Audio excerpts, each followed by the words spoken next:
Tonight, I'm not asking you to picture a monster with teeth. I'm asking you to picture something worse. A hunger that doesn't roar, doesn't charge, doesn't even announce itself as an enemy. A hunger that arrives like a soft hand on the back of your neck, guiding you politely, patiently, toward a chair you didn't mean to sit in, toward a nap you didn't mean to take, toward a sleep you don't come back from. This is the Forbidden Dispensary, and this is one of those nights where I want your phone face down, your lights low, and your volume just shy of comfortable. Not because we're doing something dramatic, but because the thing we're going to talk about thrives in comfort. It flourishes where vigilance gets bored. It wins where you decide you can rest for just a second. So if you're here with me, settle in, but don't get too cozy. There are stories that feel like lullabies. This is not one of them. Before any surveyor drew a clean line through the interior of a continent, before capitals argued over boundaries in rooms full of smoke and maps, Africa already had borders. Not the kind you can point to with a pen, the kind you can hear. A low, persistent hum. Not the hum of a city, not the hum of machinery. The hum of a presence small enough to be dismissed, old enough to be feared. The belts where that hum thickened into a constant background note were not marked by flags. They were marked by absence. Inside them, certain animals failed. Certain dreams failed. Certain kinds of wealth never took root. Outside them, empires built their fantasies of order cattle, horses, trade routes that ran like straight stitches across land. Inside them, the land refused to be stitched. Communities had names for this refusal long before anyone from Europe showed up with Latin and microscopes. Names that didn't translate cleanly because they weren't just medical terms.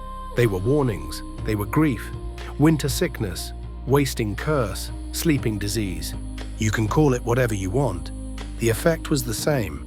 A person would begin to disappear while still breathing. Elders didn't write their knowledge down, they didn't need to. The land wrote it for them. The land kept receipts. A valley you didn't cross at noon. A river crossing you approached wide-eyed, fast-footed, with your sleeves down and your skin covered even in the heat. A patch of shade that looked like mercy but carried a price. These weren't superstitions.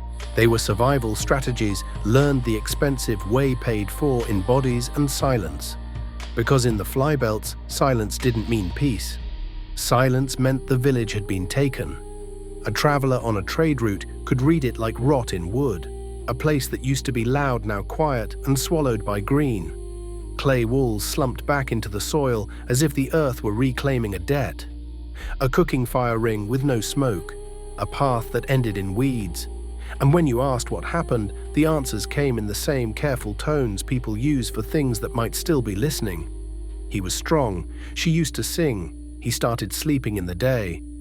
Then he started waking in the night. Then he started staring. Then he was gone. The illness didn't strike like a lion one clean moment of violence, a clear before and after. It was not theatrical. It was not generous enough to be obvious. It didn't come with a single dramatic scene you could point to and say, there. That's when it happened. It was a thief with excellent manners.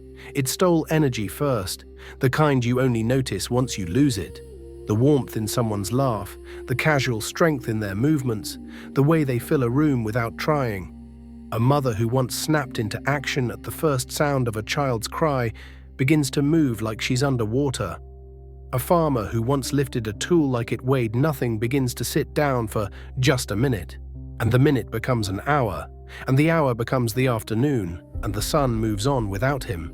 Then it stole temperament, personality, the private architecture of a person.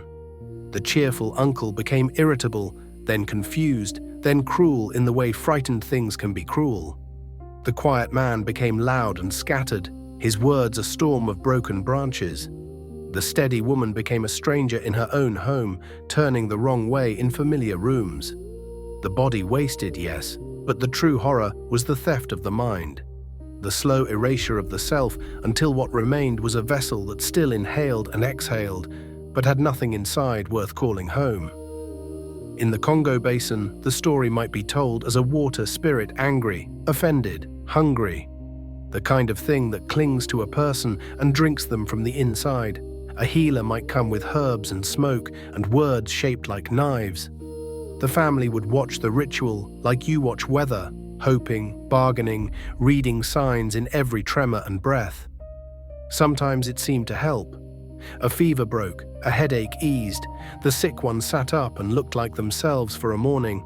Relief would move through the household like cool air. But the curse, whatever name you gave it, was patient.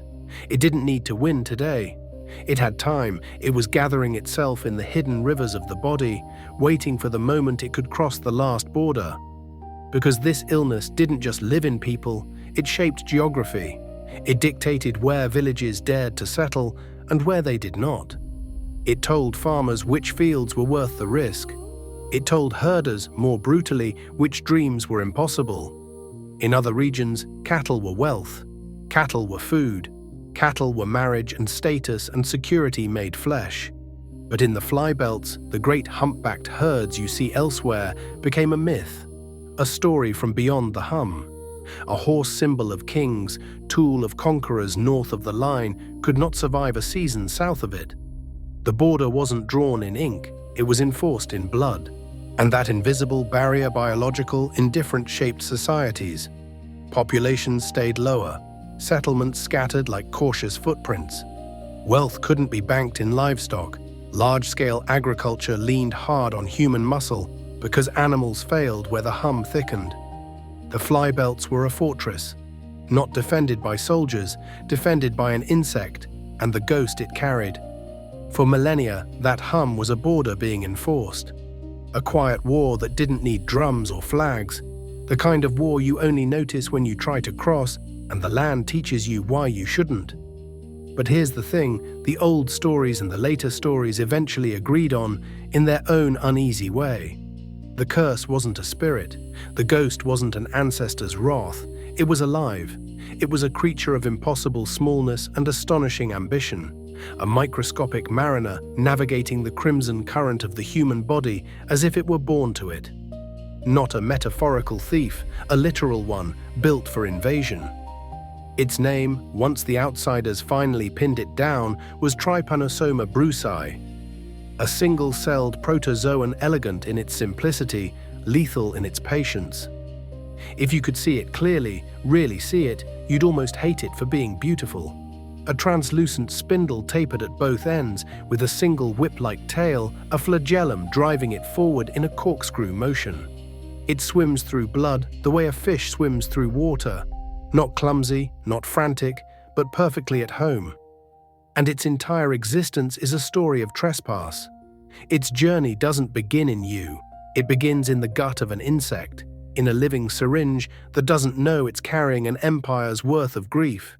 A tsetse fly takes a blood meal from an infected animal or a person, and it drinks in more than blood. It drinks in passengers, tiny swimmers, a payload of intent. Inside the fly's midgut, the trypanosomes transform. They multiply, changing shape as if dressing for the next room of a long house. They migrate forward against the digestive flow, as if the very physics of the fly is a suggestion, not a rule.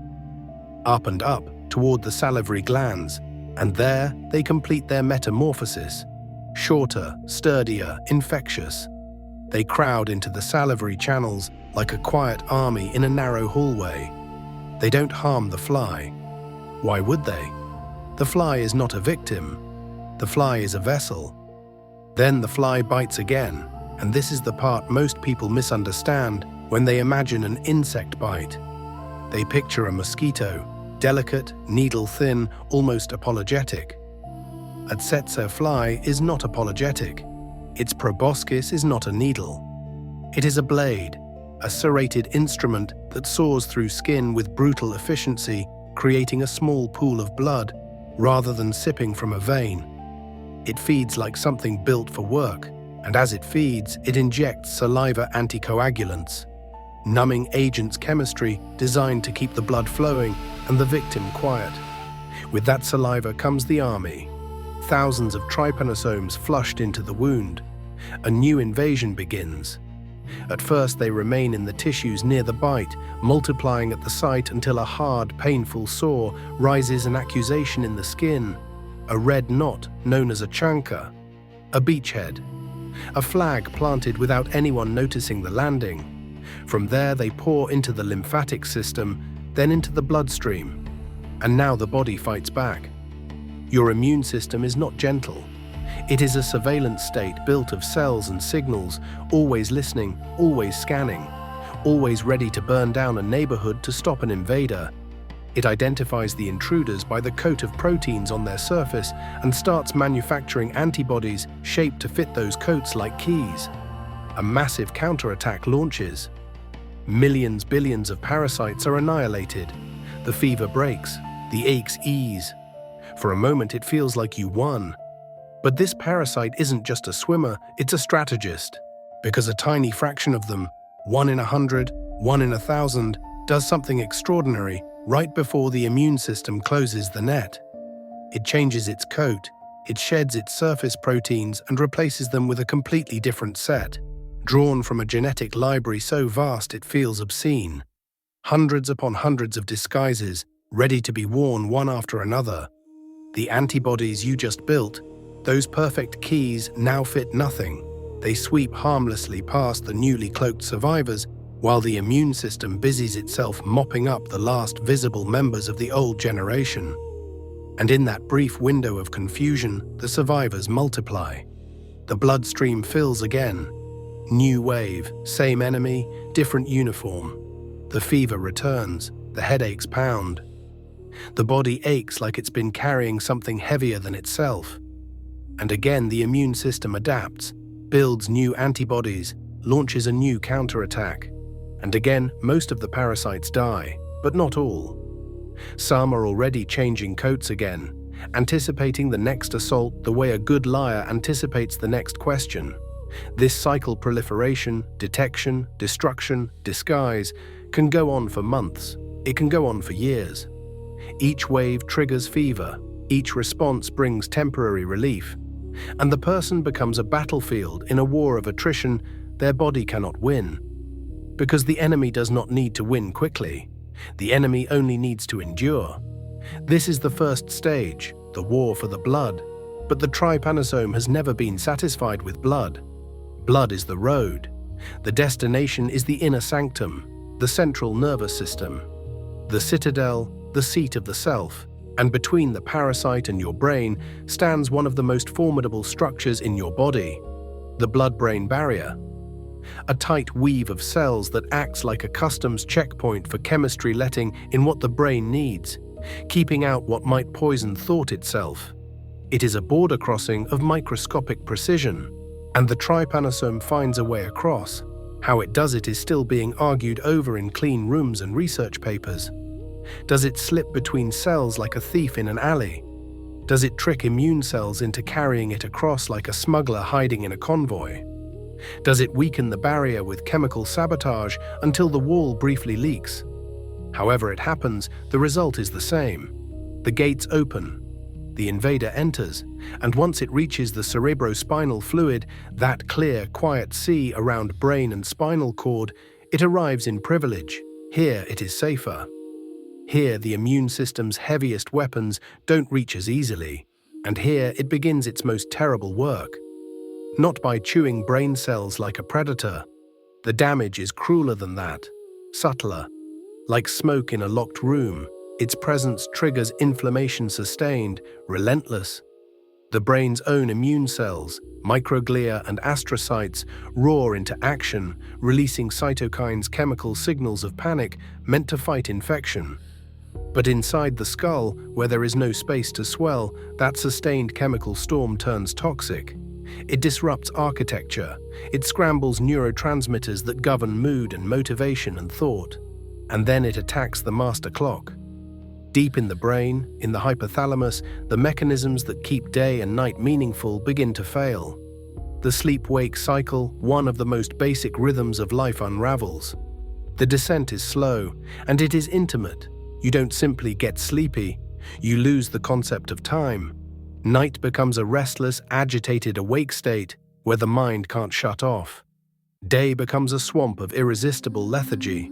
People fall asleep standing in fields. They drift off while stirring pots.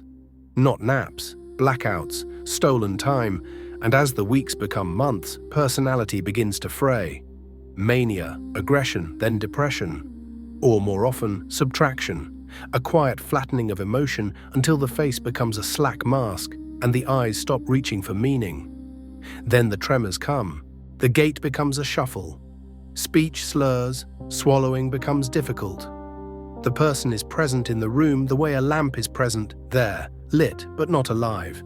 And then comes the sleep, not the kind that restores, the kind that erases. A lethargy that deepens into stupor, then coma. The body, starved and broken by the long war, finally gives out. The mind, drowned in inflammation, has already gone. That is the ghost people saw, not a spirit hovering above the bed. A person emptied from the inside, leaving a breathing shell. But the ghost has two faces, and the continent learned to fear both. In the humid forests and river systems of West and Central Africa, the dominant killer is patient Trypanosoma brucei gambiense. It can squat in blood for years, mild symptoms mistaken for malaria, fatigue, anything ordinary enough to ignore.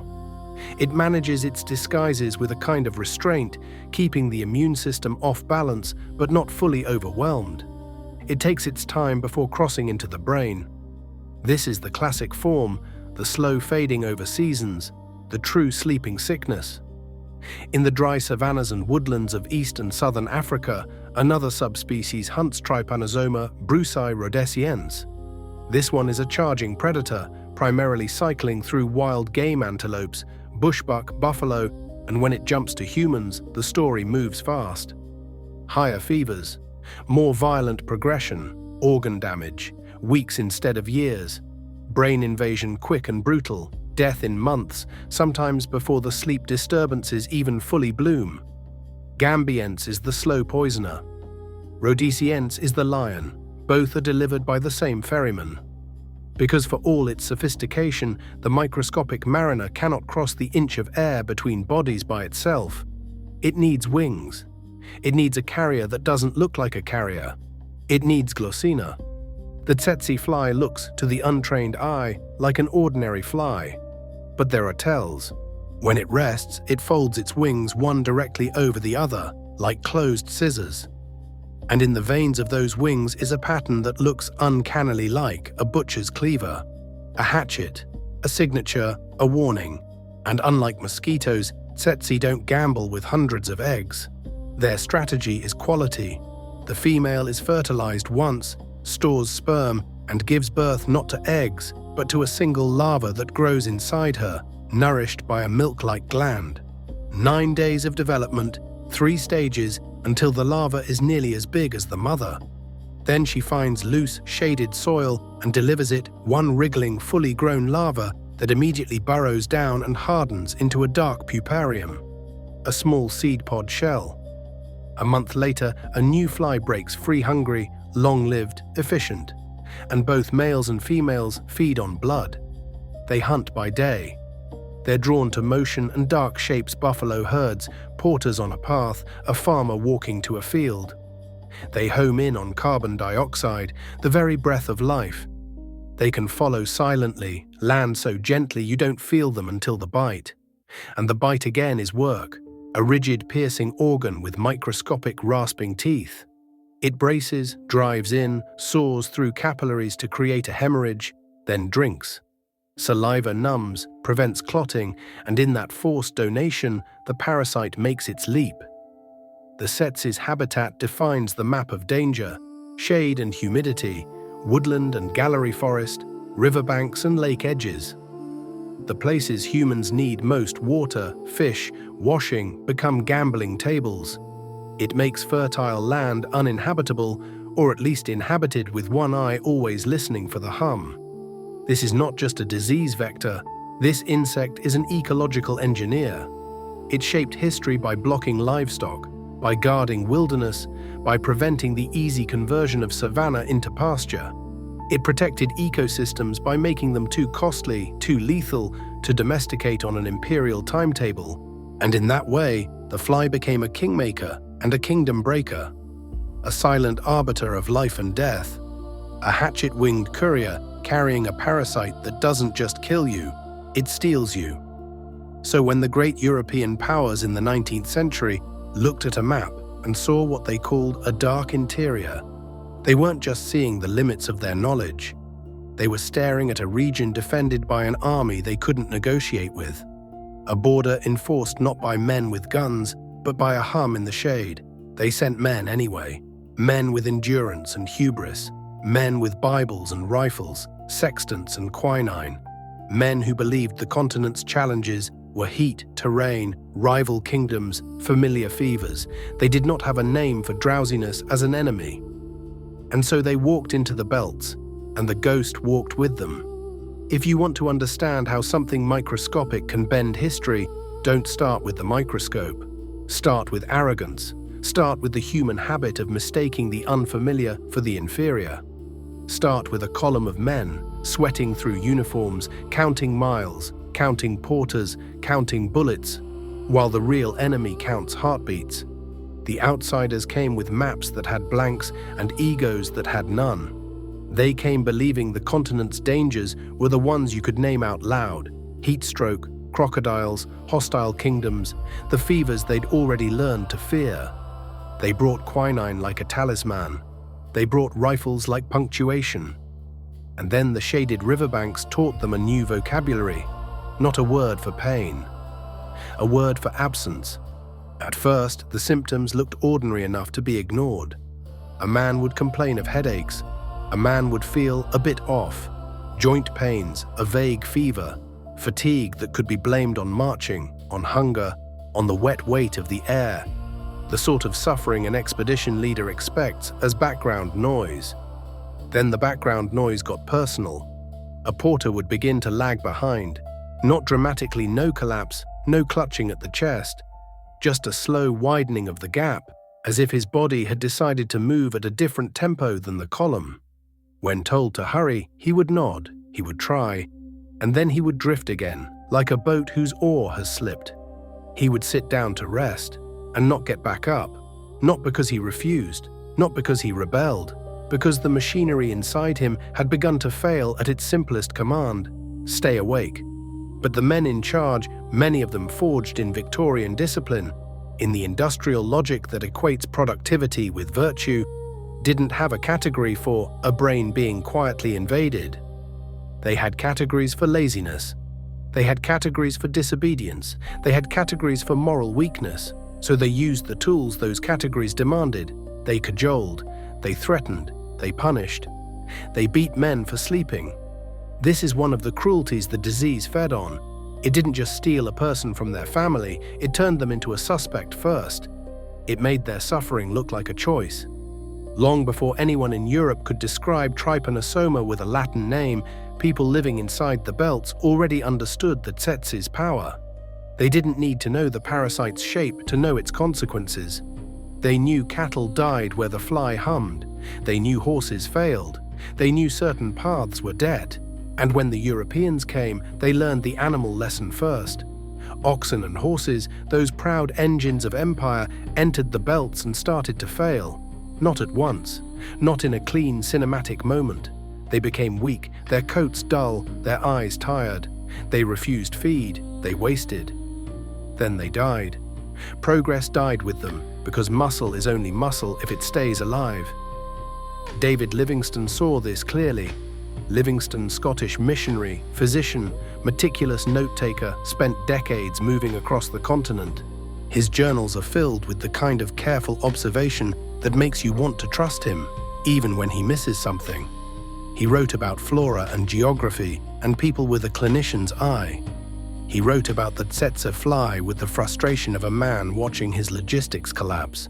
He saw the connection between the bite and the death of his transport animals so plainly it almost reads like an accusation.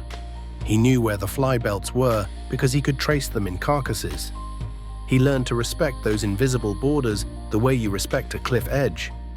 You don't argue with gravity. He called the animal disease Nagana.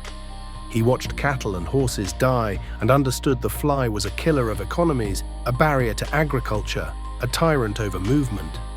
Where the fly lived, wealth in hooves could not. And yet, here's the bitter twist. He did not fully connect the animal lesson to the human one. He saw the lethargy in people, yes. He saw the listlessness. He saw the slow dimming of men who had been sharp and loud, but he filed it under the familiar. Malaria, dysentery, malnutrition, the usual litany that haunted every expedition. In a world where fevers were common and medicine was crude, everything blurred. Livingstone's own final years became a portrait of depletion. He shrank into himself, a skeleton carried in a litter by loyal companions. Fever, exhaustion, chronic illness. Africa, people said, had consumed him, but in the belts the ghost doesn't always announce itself. Sometimes it walks beside you for years, politely, patiently, waiting for the moment you decide to close your eyes. Other expeditions reported the same unsettling pattern. Men who once carried loads like they were nothing began to move as if their bones had turned to wet wood. Their moods changed, their minds dulled. They fell asleep mid-sentence, mid-bite of food, mid-task. The leaders often interpreted it as insolence. It wasn't. It was invasion. Then came Henry Morton Stanley. If Livingstone carried the aura of the saintly explorer, Stanley carried the weight of logistics and will. He was famous for finding Livingstone and infamous for the cruelty that often accompanied his ambition. He believed discipline could solve anything, as if nature itself could be bullied into compliance. In 1886, he embarked on the Emin Pasha relief expedition. Nearly 1,000 men, disassembled steamships, crates of ammunition, Maxim guns, an industrial procession cutting into the interior, a moving symbol of empire's confidence. He chose a route that looked efficient on paper and murderous on the ground. Up the Congo and through the dense, sprawling Ituri forest, a heartland of the Tsetse. The forest did not yield to industrial might. It absorbed it. The air in the Ituri is thick, not just with humidity, but with presence. Insects are not background there, they are architecture. The drone is constant, and among that drone, the Tsetse moved with quiet intent, drawn to motion, drawn to breath, drawn to the dark shapes of men pushing forward under load. Stanley's journals, methodical in their way, document the expedition's collapse not as one dramatic tragedy, but as a grinding erosion.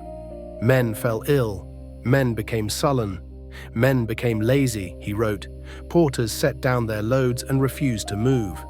Eyes glazed, bodies slowed. Stanley responded as Stanley did. With force, he flogged men whose brains were being infiltrated. He threatened men whose sleep-wake cycles were unraveling. He demanded willpower from nervous systems being chemically sabotaged. This is the disease's second cruelty. It makes suffering look like defiance, and defiance invites punishment. The rear column left behind with supplies disintegrated. When Stanley retraced his steps, he found something that reads like a scene from a fever dream. A camp of the dead and the dying, men too weak to feed themselves, men lost in waking slumber, men sitting upright and staring through people as if they were mist. The expedition limped out of the forest, a funeral procession of empire.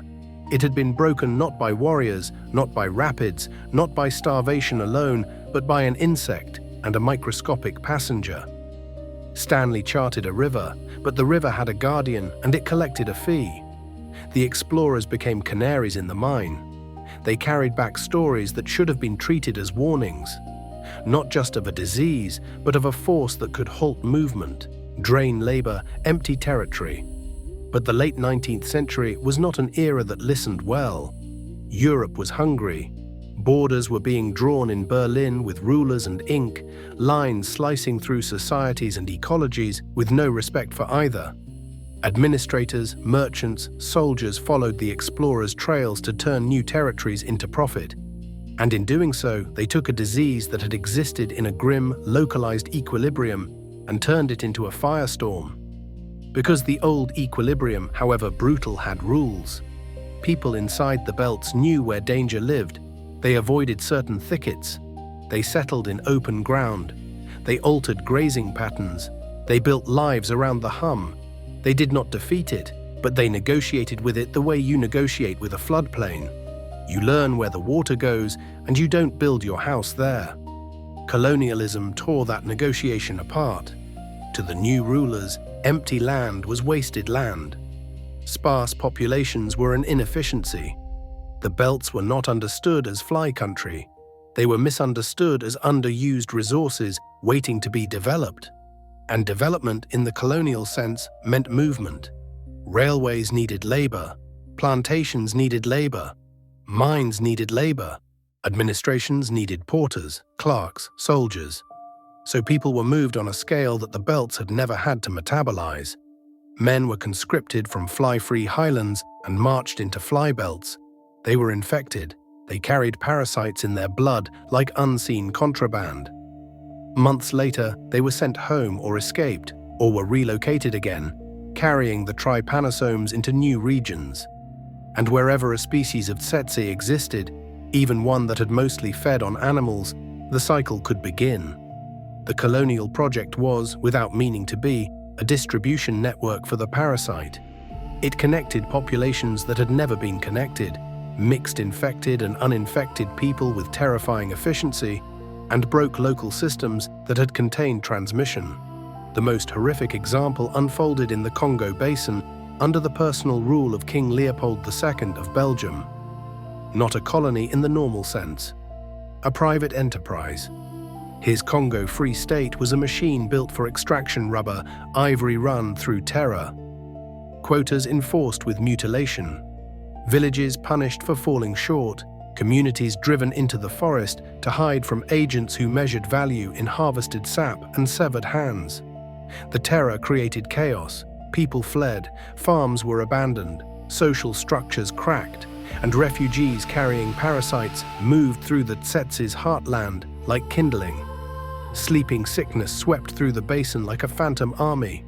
Missionaries and the few officials with consciences wrote reports that sounded unreal, like exaggeration born of fear.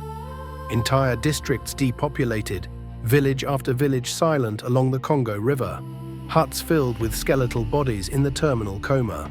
In some regions, death tolls reached 80%, even 90%. Trade networks collapsed, canoes stopped moving, farms went feral.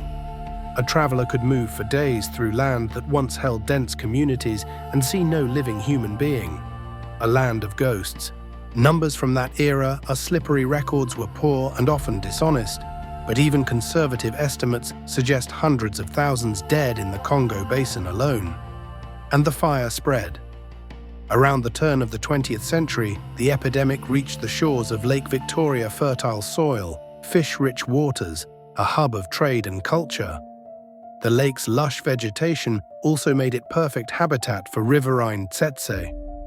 When the parasite arrived, likely along new trade routes, it landed like a match in dry grass. Between 1901 and 1905, sleeping sickness killed an estimated 250,000 people in Uganda. Entire regions were hollowed. In some areas, 2/3 of the population vanished into the long sleep. The British administration panicked. They did not have a cure. They did not have a treatment that could be deployed at scale. They had one blunt instrument: separation.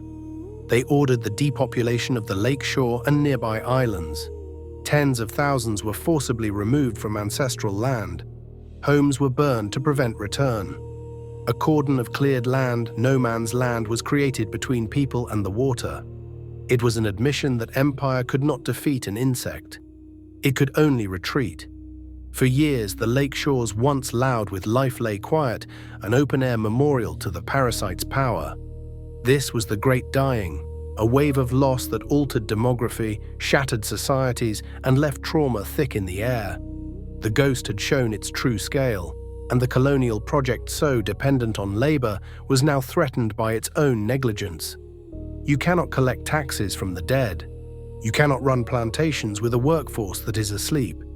Eventually, the devastation became too large to ignore. Colonial powers could dismiss individual stories, but they could not dismiss empty districts. They could not dismiss the collapse of commerce. They could not dismiss the way villages turned into weeds. So the hunt began, not for the ghost as a metaphor, but for the agent.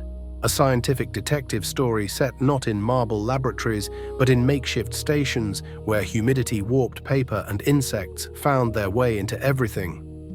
A race against time, not just to understand, but to salvage the colonial enterprise from its own undoing.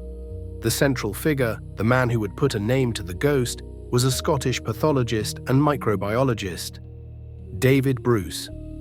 Bruce first met the parasite not in humans, but in cattle. In 1894, he was posted to Zululand to investigate Nagana, the livestock disease. Local knowledge pointed to the Tsetse fly. Settlers argued about bad air and poisoned grasses. Bruce, unlike many of his contemporaries, listened. He set up a crude laboratory, and crucially, he did not work alone. His wife, Mary Bruce, was a skilled microbiologist in her own right, an essential partner whose work history would later be reduced to footnotes by men who loved to pretend science happens in solitary genius. Together, they did what good investigators do. They followed patterns. They mapped where Nagana occurred and found it matched the fly belts. They dissected flies. They examined blood from sick cattle under the microscope. And there it was, a wriggling corkscrew of life among red blood cells. A swimmer with a whiptail, elegant, unsettling. Bruce named it, eventually, Trypanosoma brucei. Then he closed the chain of proof with experiments that would now be ethically unthinkable, but were, at the time, the language of certainty. He took healthy animals into fly belts. They sickened. He used flies from endemic areas to infect healthy animals in fly-free zones. They developed Nagana, vector and parasite, passenger and vessel. The mechanism exposed. It was foundational, proof that an insect could transmit a protozoan disease to a mammal. But that was still an animal story. The human story, the one that had emptied Lake Victoria's shores, remained a screaming mystery. In 1902, alarmed by Uganda's catastrophe, the Royal Society dispatched a commission. They chased a flawed lead and blamed a filarial worm. The epidemic continued. In 1903, they sent Bruce. Bruce and Mary arrived at Entebbe on the edge of a dying lake. The place functioned like an open-air hospital, sufferers in all stages, families waiting, bodies failing in slow motion.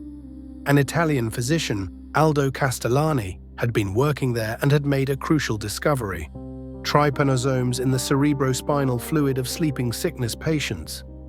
He hesitated, unsure if it was cause or coincidence. Bruce looked at Castellani's slides and recognized the shape instantly. The same swimmer he'd seen in cattle blood, the same geometry of intent. The ghost wasn't a spirit, it was a protozoan. From there, the work became relentless. Lumbar punctures, one after another, drawing cerebrospinal fluid, peering into microscopes, hunting for wriggling crescents. In late-stage patients, the parasites were there. In early-stage patients, they were in blood and swollen lymph nodes. And then Bruce did what he had done in Zululand. He mapped. He mapped disease incidence. He mapped the distribution of the local Tsetse glossina palpalis. The maps matched like overlays cut from the same sheet. Where the fly lived, people died. Where it didn't, they didn't. By the end of 1903, Bruce could state the full cycle with the cold clarity of mechanism. An infected person bitten by a Tsetse fly. The fly ingests parasites. Parasites multiply inside the fly. The fly bites a healthy person. Parasites multiply in blood, and then, crucially, they cross the blood-brain barrier, invade the central nervous system, and that is when the ghost takes possession. Sleeping sickness had a face now, a name, a shape under glass. But identifying the killer didn't stop it. In fact, it sharpened the horror, because now the authorities understood something that turned every village into a potential wildfire. Every infected person was a reservoir. Every untreated case was fuel for the flies. The human population wasn't just suffering. It was a living distribution system for the parasite. The only tools colonial administrations had at first were the tools of control: quarantine, forced movement, surveillance. and what they needed desperately was a cure. A magic bullet, as the chemist Paul Ehrlich called it, something that would kill the parasite without killing the person. The search began, and the first weapons, because history loves grim irony, were poisons.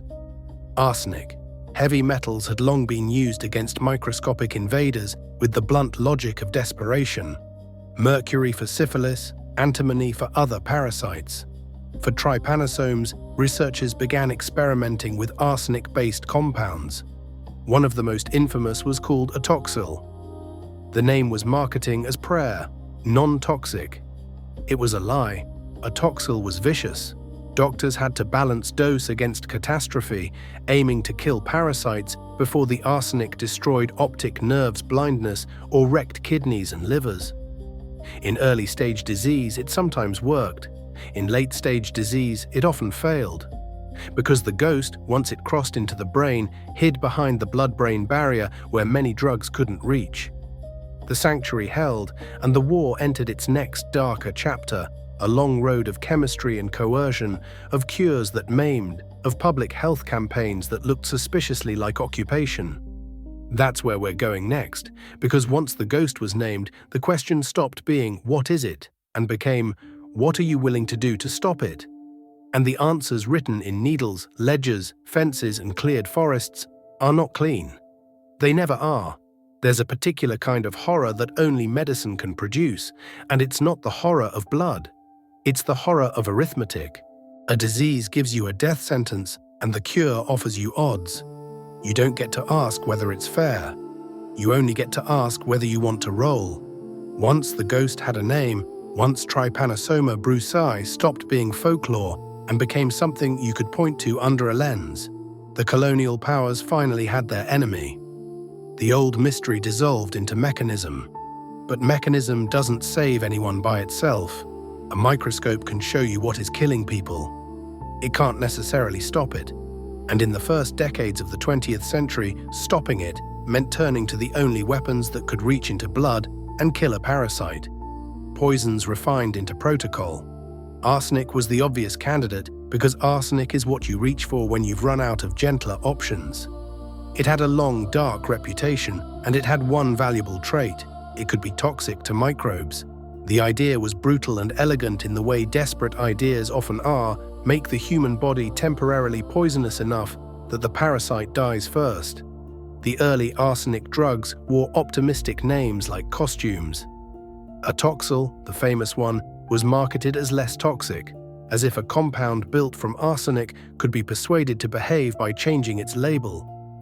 Doctors learned quickly that the margin between treatment and disaster was razor thin. Too little and the parasite survived. Too much and the patient paid with blindness, optic nerves destroyed, or with kidneys that never recovered. Yet even with those risks, arsenic became a tool, because a tool that sometimes works is better than prayer when districts are emptying. But the ghost had a sanctuary. The blood-brain barrier, our brain's customs checkpoint, meant that many early drugs could clear parasites from the blood and still fail to touch the infestation in the central nervous system. So a person could appear improved. Fever might break, strength might return briefly, families would celebrate, and then the sleep would come anyway, because the parasite had already slipped into the quiet sea around the brain, safe behind that border where the body's immune patrols and many chemicals could not follow. In late-stage disease, atoxyl was a blunt instrument, trying to reach through a locked door. For years, that was the unbearable reality. If you caught the disease early, there was a chance, small, costly, sometimes blinding. If you caught it late, you watched someone fade. And you watched it often because late was not a special category. It was the default. People didn't go to clinics at the first headache in regions where headaches were as common as rain. People didn't report fatigue when fatigue was life. And the early stage of the disease could simmer for months or years, especially in the Gambien's form, presenting as nothing more dramatic than intermittent fever, dull aches, a sense that the body was carrying a quiet burden. So cases were discovered late, and late meant the ghost was in the machine. Then, in the aftermath of the Second World War, a world intoxicated by chemistry and industrial confidence decided it could tame the sanctuary problem. If the barrier blocked arsenic, then arsenic would be engineered to cross it. A Swiss specialist in tropical medicine, Ernst Friedheim, attacked the problem with the mindset of that era. Combine a poison with an antidote and create a weapon you can control. He worked in a laboratory room that became a small legend, Room 49, and he built a compound by bonding melarsen oxide, an arsenic agent, with dimercaprol. Dimercaprol had its own grim origin story. It was known by a British military codename, British anti-lewisite, BAL, developed as an antidote to lewisite, an arsenic-based chemical weapon designed for war. So understand the alchemy here. A man took an arsenic compound and fused it with an antidote to an arsenic weapon, and from that union he produced something that could cross into the brain and kill parasites where they hid. He called it melarsoprol. Melarsoprol was not a gentle cure, it was an agreement with violence. It was an oily, viscous liquid so irritating to tissue it could only be administered intravenously, and even then with extreme care. It didn't go down like a pill, it went in like an invasion. A nurse would find a vein, secure the line, and then push that thick solution into the bloodstream slowly, carefully, as the patient clenched teeth and tried to hold still. Patients described it the same way across regions and languages, like liquid fire. Pain radiating up the arm, heat under the skin. A burning that felt less like medicine and more like punishment. Fever, vomiting, abdominal agony. The body reacting as if it understood it had been poisoned because it had. But those were the expected torments. The true danger wasn't in the arm, it was in the skull. Melarsoprol could cross the blood-brain barrier. That was its miracle. It could flood the central nervous system and kill the trypanosomes teeming there. And when those millions of parasites died, they did not die quietly. They broke apart, releasing debris, foreign proteins, toxins into a brain already inflamed by infection. The immune system, exhausted and confused from a long war it could never finish, suddenly encountered a massive wave of antigenic wreckage inside the most delicate tissue in the body. It panicked. What followed was called reactive encephalopathy. The name sounds clinical, almost polite, but the reality was grotesque. An explosion of inflammation inside a skull with nowhere to expand. The brain swelling against bone. Chemical storms roaring through neural tissue. Within days of treatment, a patient might develop splitting headaches, fevers that spiked like alarms. Then convulsions, full-body seizures that bent spines and clenched jaws. Delirium, confusion so deep it looked like possession. Then coma. There was very little a doctor could do but watch and hope the storm passed. For many, it did not. Even in good circumstances, hospital supervision, trained staff, careful dosing melarsoprol killed between 3 and 5% of the people who received it. 1 in 20 in the clean arithmetic of public health. In rougher settings, where equipment was scarce and monitoring limited, the mortality could rise higher. Imagine the bargain. You are already fading. You already feel your mind slipping its grip on time. Your family sees your eyes go distant, your body moving slower, your moods turning strange. You know, or you suspect, where this road ends, a long decline into a coma from which you will not wake. And the only option offered is a derivative of arsenic, an agent, born from the same chemical family as warfare, that might save you, or might kill you quickly. This was the daily calculus in clinics across the Tsetse belt for decades. Hope and ruin in the same syringe. A cure that could kill you was still called a cure because the alternative was certain death by slow erasure. To those who survived melarsoprol, it could look like resurrection in its own harsh way. The fog lifted, the sleep receded. The person returned to themselves, blinking as if waking from a nightmare that had lasted months. To those who didn't survive, the drug became a final cruelty, a last blow delivered by the hand meant to help. And yet, for nearly half a century, it remained one of the only effective weapons against late-stage sleeping sickness. So the problem shifted. It was no longer simply that people were dying. It was that saving them required a machine. Diagnosis, staging, hospitalization, intravenous administration, management of catastrophic reactions. That machine did not arise out of pure humanitarian instinct. It arose because sleeping sickness was an administrative and economic threat to colonial rule. A colony cannot function when its labor force collapses into sleep. Plantations do not harvest themselves, taxes do not collect themselves, and so the colonial powers declared war, not with soldiers and rifles, but with mobile medical teams, microscopes, syringes, and a public health policy that often moved like an occupation. The flagship of the new campaign was the mobile team, self-contained units that traveled into districts and processed entire populations with industrial efficiency. The French perfected their version mobile prophylaxis services that were half clinic, half bureaucracy. Convoys would roll in with equipment and ledgers and set up a headquarters in a clearing. Chiefs were instructed to assemble everyone, men, women, children, on a designated day. Failure to appear wasn't treated as a personal choice, it was treated as resistance. Then the line formed. One by one, people were turned into entries in a book. A clerk recorded names, ages, families. Not just medical information, colonial bookkeeping. Making a population legible was its own form of power. Then came the exam. A health worker palpated necks, feeling for swollen lymph nodes, the Winterbottom sign that whispered early infection. Anyone suspicious was separated.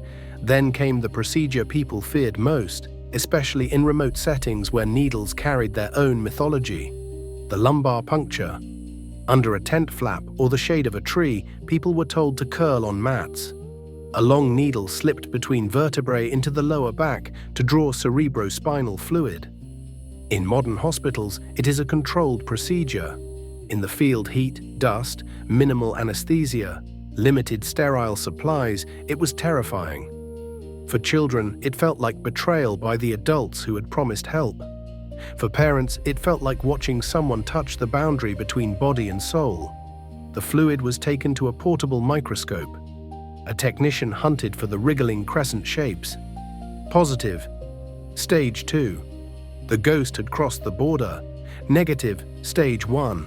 Still time, maybe for gentler drugs. Fate decided by what someone saw through glass. And those diagnosed were not simply treated, they were managed. Because the strategy was not only to cure individuals, but to break transmission. An infected person was a reservoir dangerous, not just to themselves, but to everyone within reach of the Tsetse. So isolation became policy. Special camps were built, segregation camps, lazarets, facilities whose names echoed leper colonies. Patients were removed from villages, separated from family, fields, and roles. They were confined for the duration of treatment, weeks, sometimes months. Behind fences with guards, these places were hybrids, part hospital, part prison. Life inside was regimented. There were schedules for meals, for examinations, for injections. A person became a patient number, a vessel of infection to be contained. The intention was medical, but the experience was confinement. And confinement carries its own trauma. Meanwhile, the war was fought on a second front. Not just inside bodies, but in the environment. If the Tsetse required shade and humidity, then shade became the enemy. Colonial administrations launched massive bush-clearing campaigns, debroussage stripping riverbanks and thickets, cutting down gallery forests, transforming lush landscapes into open, sun-baked corridors where the fly could not survive. Axes and machetes turned ecosystems into policy. In some regions, the calculus grew even colder. Observations suggested that Tsetse fed on wild game buffalo, antelope, warthog, and that these animals could serve as reservoirs for the parasite. So governments sanctioned culls. Hundreds of thousands of animals shot in systematic campaigns. Official reports listed kills like battlefield statistics. So many wildebeest, so many bushbuck. Not for meat, not for sport, but to starve the fly. This was the high colonial mindset in its purest form. Scientific knowledge fused with administrative power and a disregard for consent. A belief that landscape could be engineered into obedience. And for a time, the combination worked. Between the 1930s and the 1960s, the great epidemics were driven down. Screening, forced treatment, isolation, and vector control broke transmission in many regions. Millions were saved. The ghost retreated into pockets, into forests and riverbanks where it had always waited. By 1960, reported new cases across the continent fell to a few thousand, a staggering victory. But the victory came with a complicated legacy. It had been achieved through coercion, social disruption, forced confinement, and ecological violence. The ghost of the disease was pushed back. But the ghost of how it was fought lingered in memory fences, burned homes, missing years, cleared forests. And then the flags changed. Empires, for all their insistence on permanence, are tides. In the decades after the Second World War, independence movements surged. One by one, colonial administrations withdrew. European doctors and logisticians went home. Budgets shrank or vanished. The vast surveillance machinery, expensive, relentless, was left to rust. And rust is an invitation. A Land Rover axle breaks in a northern district. Under colonial order, a spare part arrives. Under a new nation burdened by 1,000 priorities, it does not. The vehicle is pushed aside. Vines take it. A microscope lens clouds in a humid clinic.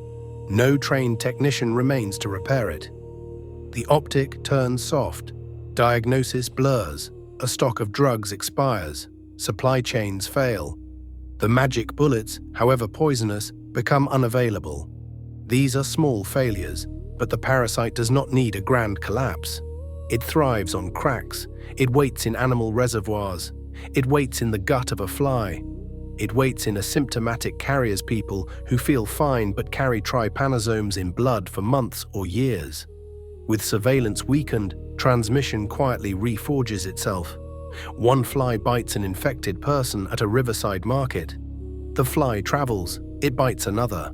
That person boards a bus, or walks to a wedding in a neighboring district, or is displaced by violence and flees into forest.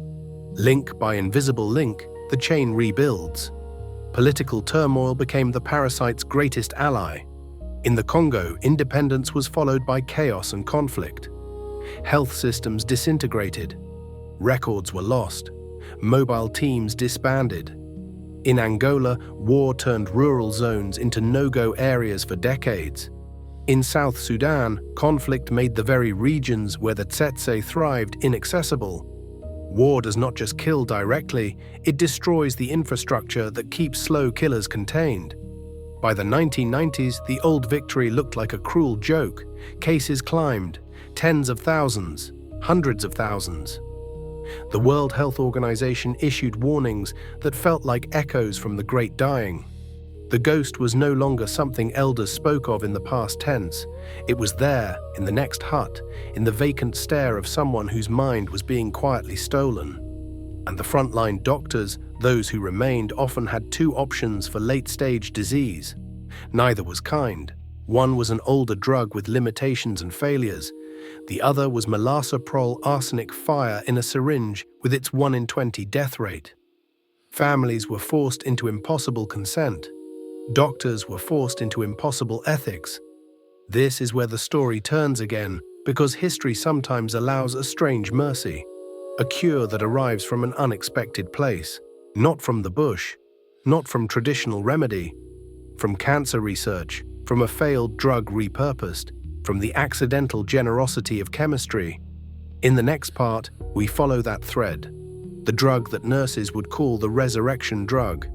The politics that almost killed it. And the modern campaigns that hunted the last ghosts with microscopes under mango trees. Listen, the worst part of a forgotten disease isn't the suffering, it's the silence around it. The way the world learns to look past a catastrophe once it stops happening in places that make headlines. The way a parasite can become solved on paper while it continues to feed in rivershade. By the late 20th century, sleeping sickness was doing what it has always done when surveillance collapses. It was returning slowly enough to be ignored and then fast enough to be unstoppable. The official numbers were bad tens of thousands a year. The real numbers everyone suspected were worse. The disease thrived in war zones, in fractured provinces, in places where no one was counting, because counting required roads, fuel, stability, and a government that extended beyond its own capital. In clinics across the Congo Basin, a familiar brutal calculus returned. A patient arrived late confused, shuffling, sleeping during the day, awake at night, eyes drifting away from faces. Stage 2. The ghost behind the barrier, and the only truly reliable weapon many clinicians had was still milasoprol arsenic fire. The drug that could cure you or kill you. The drug that demanded an ethical coin toss. Imagine explaining that to a family in a village that has already lost people to the long sleep. Imagine saying, if we do nothing, death is certain. If we treat, there is a chance, small, real, that the treatment will kill them. Then imagine making the decision anyway, day after day, until the words become routine, but the weight never does. This is what desperation looks like when it wears a white coat. A better drug was not simply a scientific desire, it was a moral necessity. It was the difference between medicine and sanctioned harm, and then a strange mercy appeared. One of those turns that makes history feel like it has a sense of dark humor. The miracle did not come from a tropical institute focused on African diseases. It came from the world of cancer research, from an unglamorous molecule built for a different war. In the 1970s, a pharmaceutical company, Merrill Dow, was developing a compound with a name that sounded like a spell: difluoromethylornithine, DFMO. The logic was elegant. Cancer cells divide rapidly. They rely on certain enzymes to keep that division fueled. One of them is ornithine decarboxylase. DFMO was designed to inhibit that enzyme, to cut the fuel line and slow the tumor. The company invested millions. DFMO was tested against colon cancer, brain cancer, prostate cancer. It didn't deliver, it showed modest effects. Some slowing of growth, but not the kind of results that justify the cost of scaling. In the language of pharmaceutical development, it was a failure. One more promising compound headed for the shelf. Eventually, DFMO found a small, almost absurd second life as the active ingredient in a prescription cream to reduce unwanted facial hair. A drug that had once aimed at malignancy, now marketed for cosmetic convenience. That should have been the end of it. But science has a habit of turning failures into lifelines when someone asks the right question. In New York, at Pace University, a researcher named Cyrus Backe was studying the trypanosomes biochemistry. Not the human symptoms, not colonial history. The parasite itself, the gears inside the thief. He knew trypanosomes multiply rapidly in the human body. He knew they are relentless.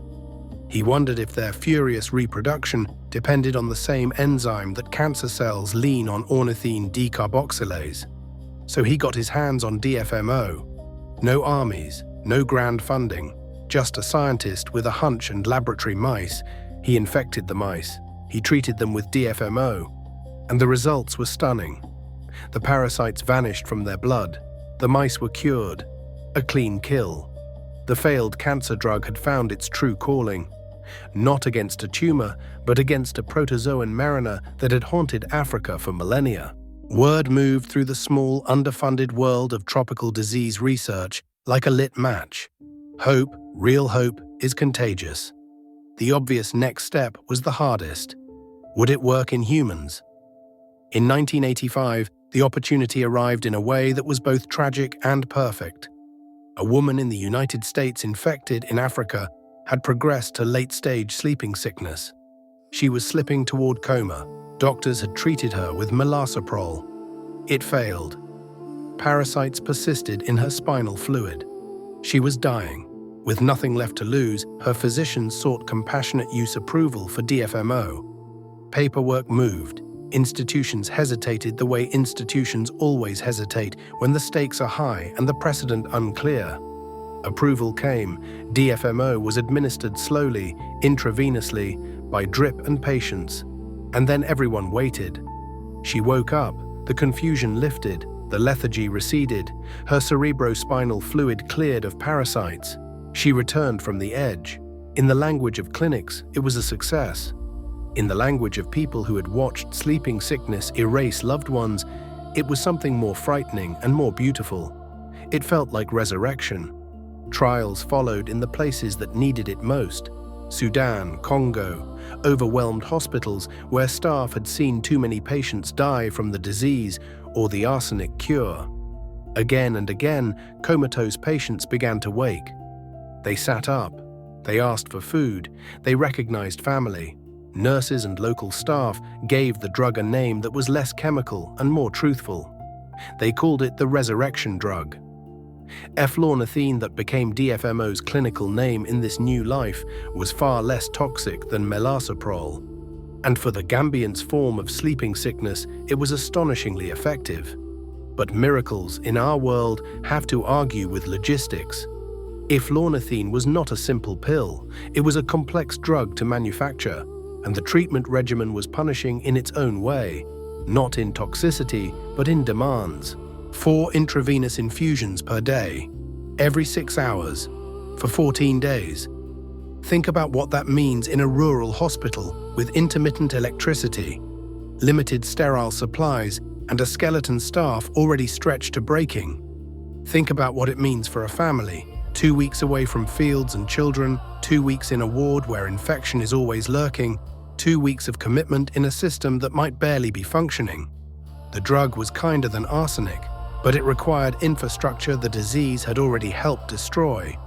And then, as if the story needed one more cruelty, the market spoke. Eflornithine's potential customers were among the poorest people on Earth, many living in countries shattered by war. There was no profit, production costs were high, sales were minimal. Corporate mergers moved the drug through different hands until it landed with a company that looked at a spreadsheet and made a decision that, from a purely financial perspective, was rational. They would stop producing it. The resurrection drug, the only real alternative to melarsoprol for tens of thousands of dying people, was about to vanish because it wasn't lucrative. This is the modern shape of an ancient disease, not just biology, but economics, not just parasites, but balance sheets. When news of the decision broke, it sent shockwaves through the humanitarian world. Organizations that were becoming major forces in global health, especially Médecins Sans Frontières, Doctors Without Borders, decided to fight. They did not fight with microscopes or drugs. They fought with pressure. They partnered with the World Health Organization and launched a public campaign with a message simple enough to make executives sweat. A cure exists. People are dying. The cure is not being made because there is no profit. They told stories. They put faces to statistics. They forced the world to look at what market failure meant when translated into coma and funerals. Media attention turned the decision into a public relations nightmare. The pressure worked. In 2001, a landmark agreement was reached. The company, now Aventis, agreed to restart production and donate a large supply to the WHO, a commitment valued in the tens of millions. They also transferred manufacturing know-how to ensure future supply. It was a pivotal moment not only for sleeping sickness, but for the idea that access to essential medicines could be wrestled away from the cold logic of profit if enough people refused to accept the logic as moral law. But saving the drug was not the same as saving the patients. The next problem was delivery. Because a donated medicine in a warehouse is still a ghost, it only becomes life when it reaches the veins of someone in a forgotten village. At the turn of the millennium, some regions of the Democratic Republic of Congo were reporting prevalence rates so high they sounded like typos villages, where a significant fraction of adults were infected. Fields left untended, a heavy stillness hanging in the air as if the land itself was exhausted. This is where the modern front line formed. Not a single army, not a single empire, but a coalition. National control programs staffed by dedicated local workers. The WHO, NGOs like MSF, donors and research initiatives that learned slowly how to operate in the cracks where states had collapsed. Their strategy echoed the past, but with different ethics and better tools. It was called active case finding. The logic was simple and ruthless. You cannot wait for patients to come to you. By the time someone with sleeping sickness is sick enough to seek help, If a clinic even exists, they're often already in stage 2. The disease must be hunted before it reaches the brain, so teams went out. Imagine it. A dozen people gathered in a provincial town, nurses, lab technicians, logisticians, drivers loading equipment into trucks and boats, boxes of supplies, fuel, tents, food, cold boxes packed with ice to protect delicate reagents. Their destination might be a cluster of villages a week's travel away, reachable only by river or tributary twisting through green heat. They traveled by dugout canoe or long wooden boat, the motor coughing, the river widening and narrowing like a breath. Humidity soaked everything. Night insects formed a chorus. Somewhere in the shade, the Tsetse waited, drawn to motion, drawn to breath. When the team arrived, their first job wasn't medical, it was trust. Villages that had survived decades of exploitation and conflict do not greet outsiders with open arms. They have learned caution the way you learn weather. So the team leader met with the chief and elders, explained why they were there, what sleeping sickness was, what the tests meant, what treatment required. They asked permission. Then they built a clinic out of whatever existed, a church, a schoolhouse, a courtyard under a mango tree. At dawn, the clinic became a hub of quiet process. A generator hummed to power a centrifuge and a small refrigerator. People lined up babies on hips, elders leaning on sticks, men with hands scarred by fields and machetes. The first screening tool was elegant, a card agglutination test for Trypanosomiasis, the cat test. A finger prick, a drop of blood placed on a card, reagent added. The card rocked gently for minutes. If the particles stayed smooth, negative. If they clumped into blue specks, positive antibodies present, suggesting exposure. A positive cat result was not a verdict, but it was a signal flare. It meant, look closer. Those individuals were taken aside. Blood drawn. Microscopy performed, technicians peering for wriggling parasites, the tiny swimmers that made the whole nightmare real. And if parasites were confirmed, the most important question remained, stage 1 or stage 2? Still in blood and lymph or already across the border? To answer that, there was still, for years, one key procedure, the lumbar puncture. Think about the intimacy of it.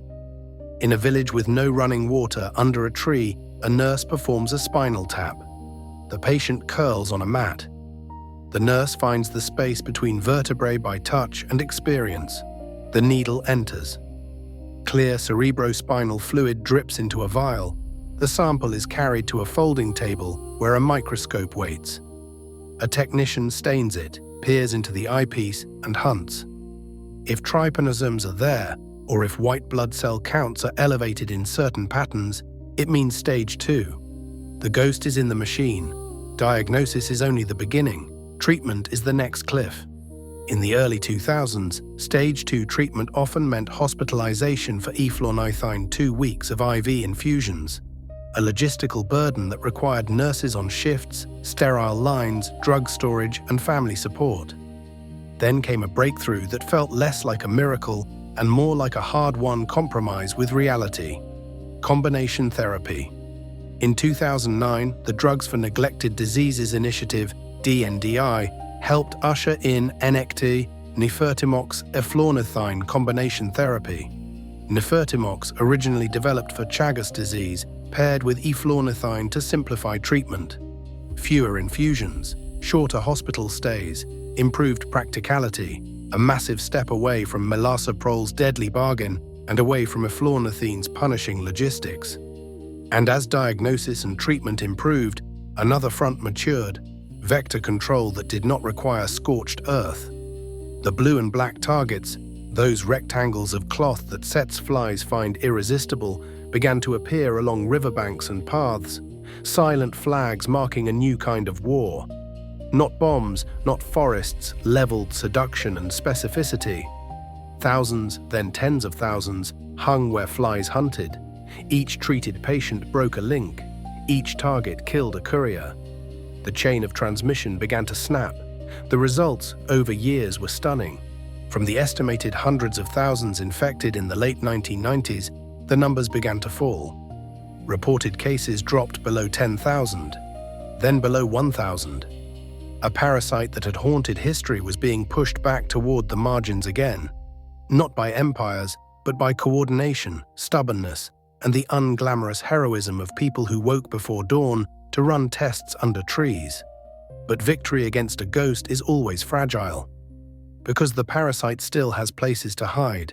It hides in animal reservoirs, it hides in flies, and most dangerously, it hides in humans who feel fine silent carriers whose blood can infect a Tsetse with a single bite. This is the endgame problem. As cases become rare, the temptation is to stop looking. Budgets shift, teams disband. Expertise fades, clinics misdiagnose early symptoms as malaria or typhoid. And because the disease moves slowly, a resurgence can grow for years before anyone recognizes the old pattern. The ghost doesn't need you to lose outright. It only needs you to get comfortable. So in the next part, we go deeper into the endgame. The pill that changed the rules, fexinidazole, the trap of success, the risk of resistance, and what it actually means to eliminate a disease that has learned how to wait. Because a border enforced by a hum is never truly gone, it's only quiet. There's a moment in every long war where the enemy stops being loud and starts being clever. Not because it learned anything new, but because you did. You drove it back from highways and cities and headlines, so it retreats into places you don't like to look. River bends, gallery forests, the thin margins where a clinic is a rumor and a microscope is a luxury. And then you make the oldest mistake in public health. You confuse silence with absence. By the 2010s, the curve had bent in a way that would have seemed impossible in the 1990s. Cases had fallen dramatically. Regions that once felt cursed began to breathe again. International reports started using a word with a dangerous sweetness: elimination.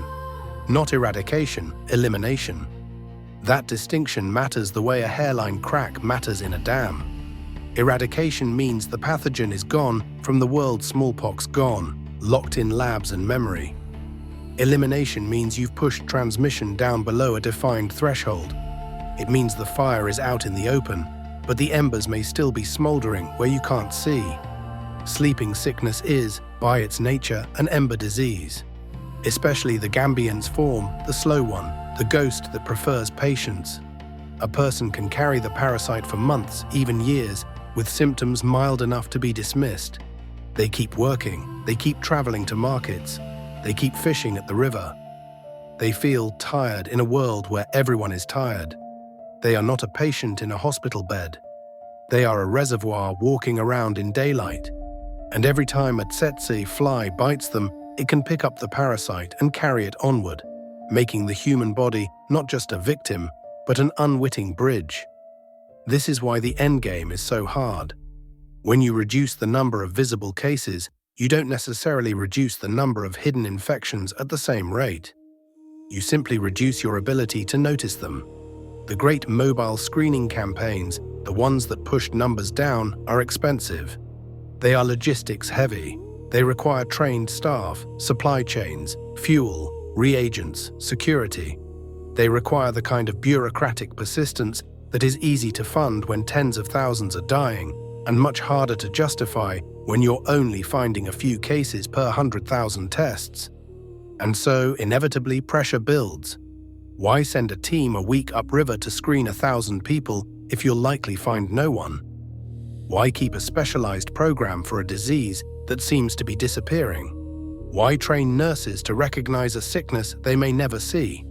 These questions are rational. They are also how the ghost returns. Because as programs shrink, expertise fades. A new generation of clinicians comes up having never seen sleeping sickness. Early symptoms, fever, headache, joint pain, fatigue, look like a dozen more common illnesses: malaria, typhoid, viral infections, malnutrition, depression. A patient is treated for the wrong thing and sent home. The trypanosome keeps swimming, and because this disease moves slowly, because it steals a person by inches, rather than taking them in a single night misdiagnosis, can persist for months, sometimes for years. By the time the patient returns with neurological signs, confusion, personality change, the shuffling gait, daytime sleep. The parasite has already crossed the border. Now the case is harder to treat, more expensive, more dangerous, and more importantly, it has had more time to seed infection into flies. This is the trap of success. The better you do, the easier it becomes to stop doing it. And sleeping sickness punishes that kind of complacency with a patience that feels almost sentient. But in the late 2010s, a new tool arrived that changed the rhythm of the war. It didn't remove all obstacles, but it removed one of the most brutal ones: the need for constant intravenous therapy. For decades, stage 2 treatment meant needles, hospitalization, and the machinery of infusion. Even with NECT, you still needed IV lines, trained staff, supplies that didn't always exist where the disease did. Treatment could be safer and shorter, but it was still anchored to facilities. Then came fexinidazole, a pill, 10 days of tablets. Oral therapy that could, for many patients, be administered without the same heavy dependence on hospital infrastructure.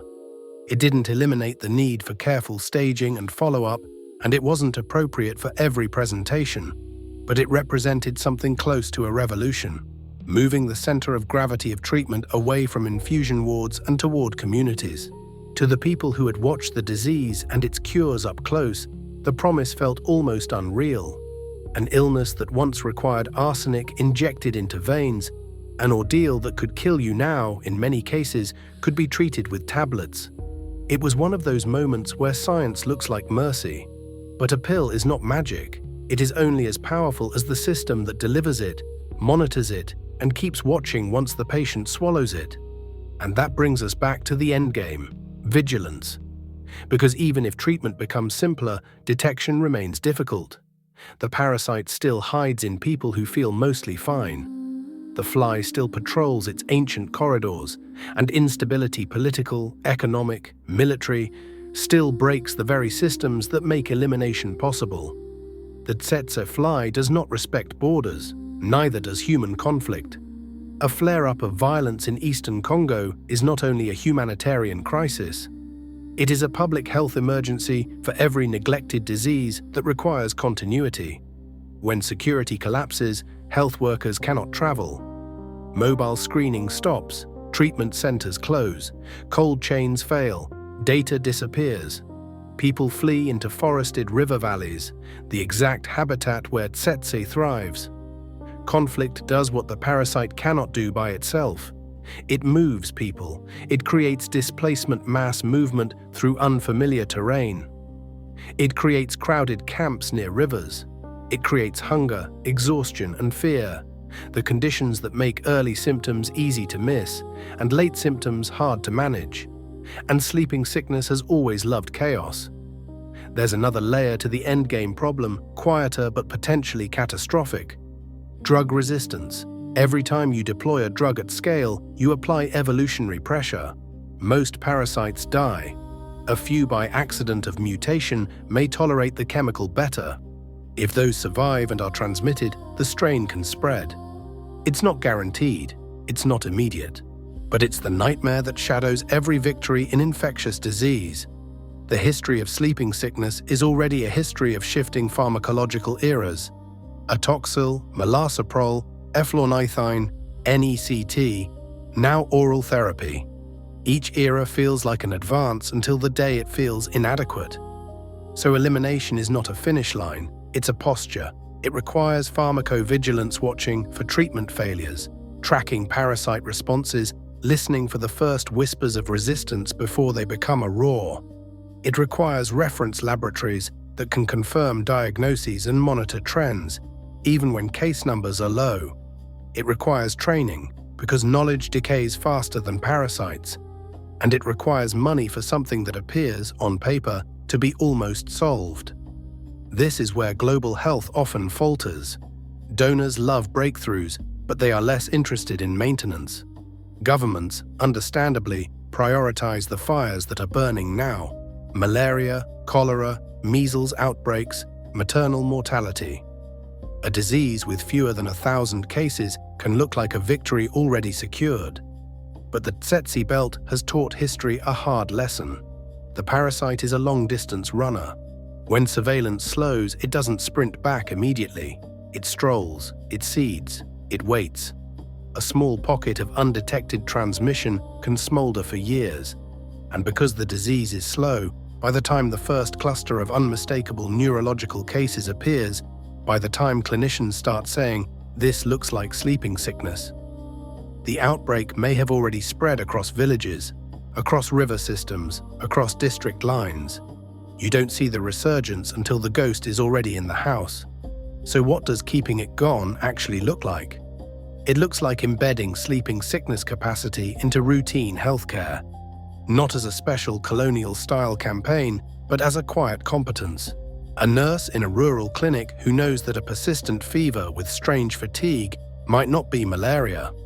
A lab technician who can run the right screening tests. A referral pathway that still functions when the road washes out. It looks like maintaining sentinel surveillance targeted monitoring in known risk zones, even when cases are few. It looks like keeping stocks of drugs and diagnostics available, not in a distant capital warehouse, but where they can be used. And it looks like refusing to let rarity become amnesia, because the oldest enemy here isn't the parasite. It's the welcoming call of sleep complacency, comfort, the urge to believe the work is done. This is why the phrase elimination as a public health problem is both a triumph and a warning. It means you've won the battle you can see. It also means the war has moved into its most delicate phase, where your greatest weapon is not chemistry, not traps, not trucks. It is attention. Attention held over years, over political cycles, over donor fatigue. Attention that doesn't collapse the moment the headlines move on. And that's not easy. There is, however, one more piece to this story that matters because it teaches the endgame a different kind of humility. The vector itself. The old colonial campaigns tried to destroy the fly with brute force clear forests, spray chemicals, shoot wildlife, reshape ecosystems, like a man trying to erase a river with a shovel. The modern approach learned to whisper. Blue and black targets, tiny and cheap, hung along riverbanks and paths. A language spoken to the fly's eyes. The promise of a meal. The promise of shade, the fatal touch of insecticide.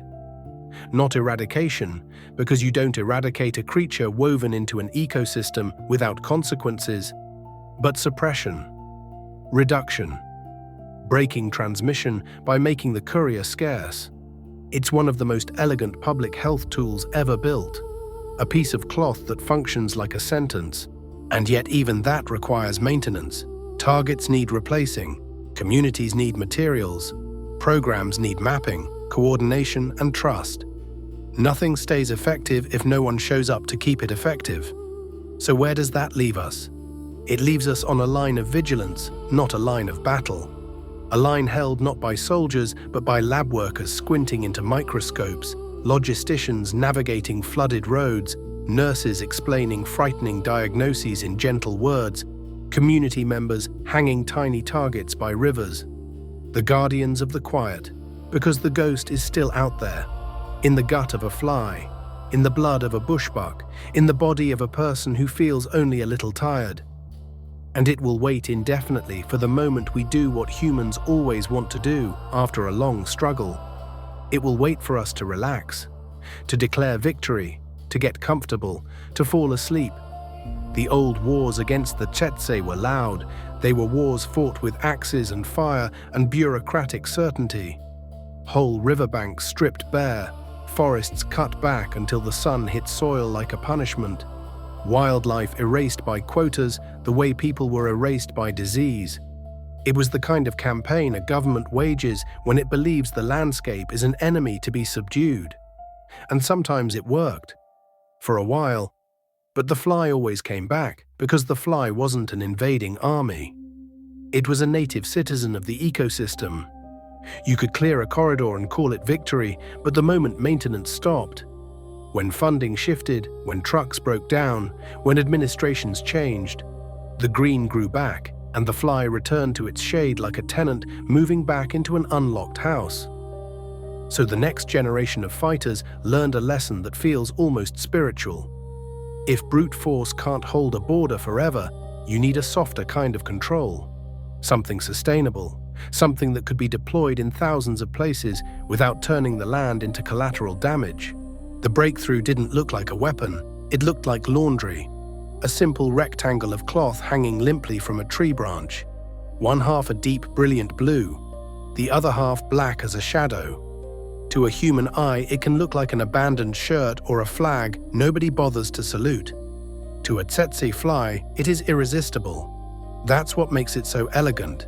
It doesn't fight the fly's nature, it exploits it. To build this weapon, scientists had to learn to see like the enemy. Tsetse vision is not like ours. We see detail, the fly sees signals, broad shapes, motion, contrast, wavelength.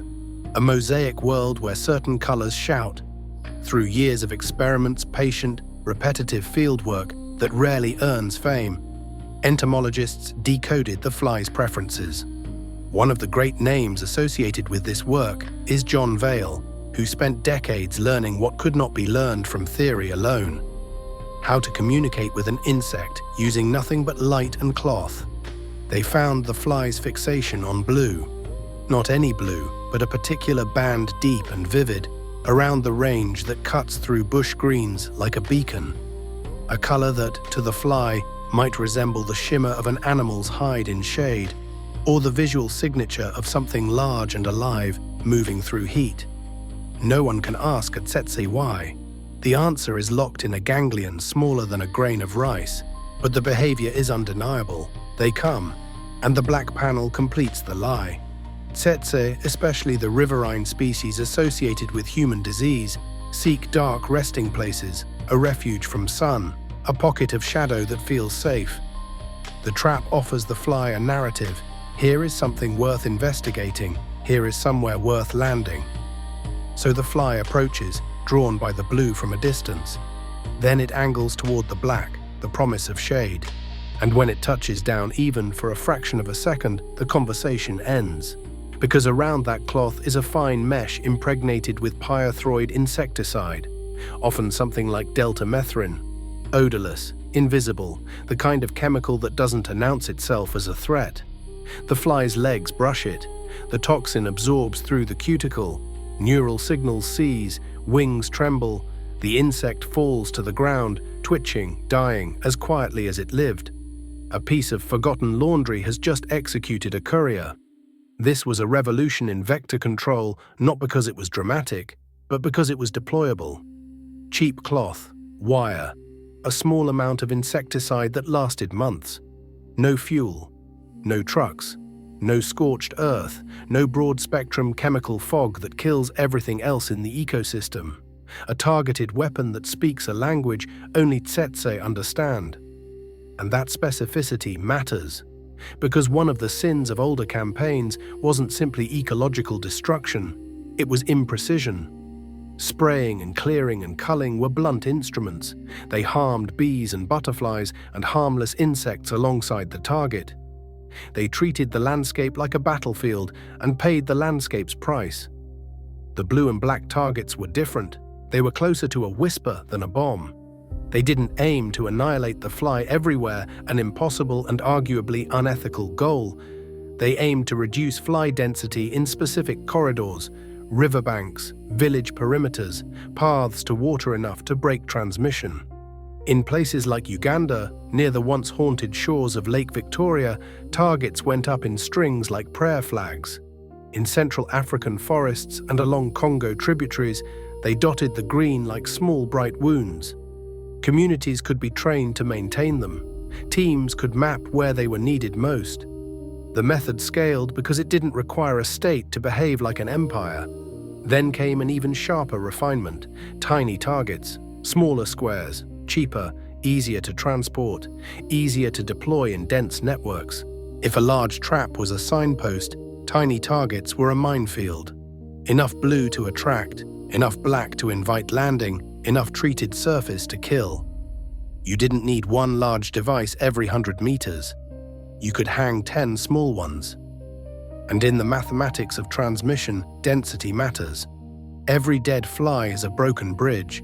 Every broken bridge is one fewer chance for a parasite to cross from one bloodstream to another. This is how modern sleeping sickness control began to look. A quilt of interventions, active case finding, better drugs, community vector control, surveillance, training. All of it held together by the one thing that can't be mass-produced: vigilance. Because the fly belt is not a line on a map, it's an ecological truth. Shade and humidity will still exist. River systems will still snake through savanna. Humans will still need to fetch water and fish and wash clothes. And where humans go, Tsetse can follow. So even as cases fell, even as the world started to congratulate itself, the ghost remained. It remained as biology. It remained as risk. It remained as memory. And memory matters more than people admit. In many endemic regions, older generations remember the Great Dying the way families remember a fire that burned down a home. Even if they weren't alive for it, they grew up inside its shadow. They heard the stories about empty shores, abandoned villages, people sitting in doorways staring through the world. They learned not to trust shade too much. They learned what it looks like when someone begins to disappear in daylight. But memory fades. It always does. Children are born into victory and take it as the natural order. A disease becomes rare, and rarity teaches disbelief. A clinic worker might go a decade without seeing a case.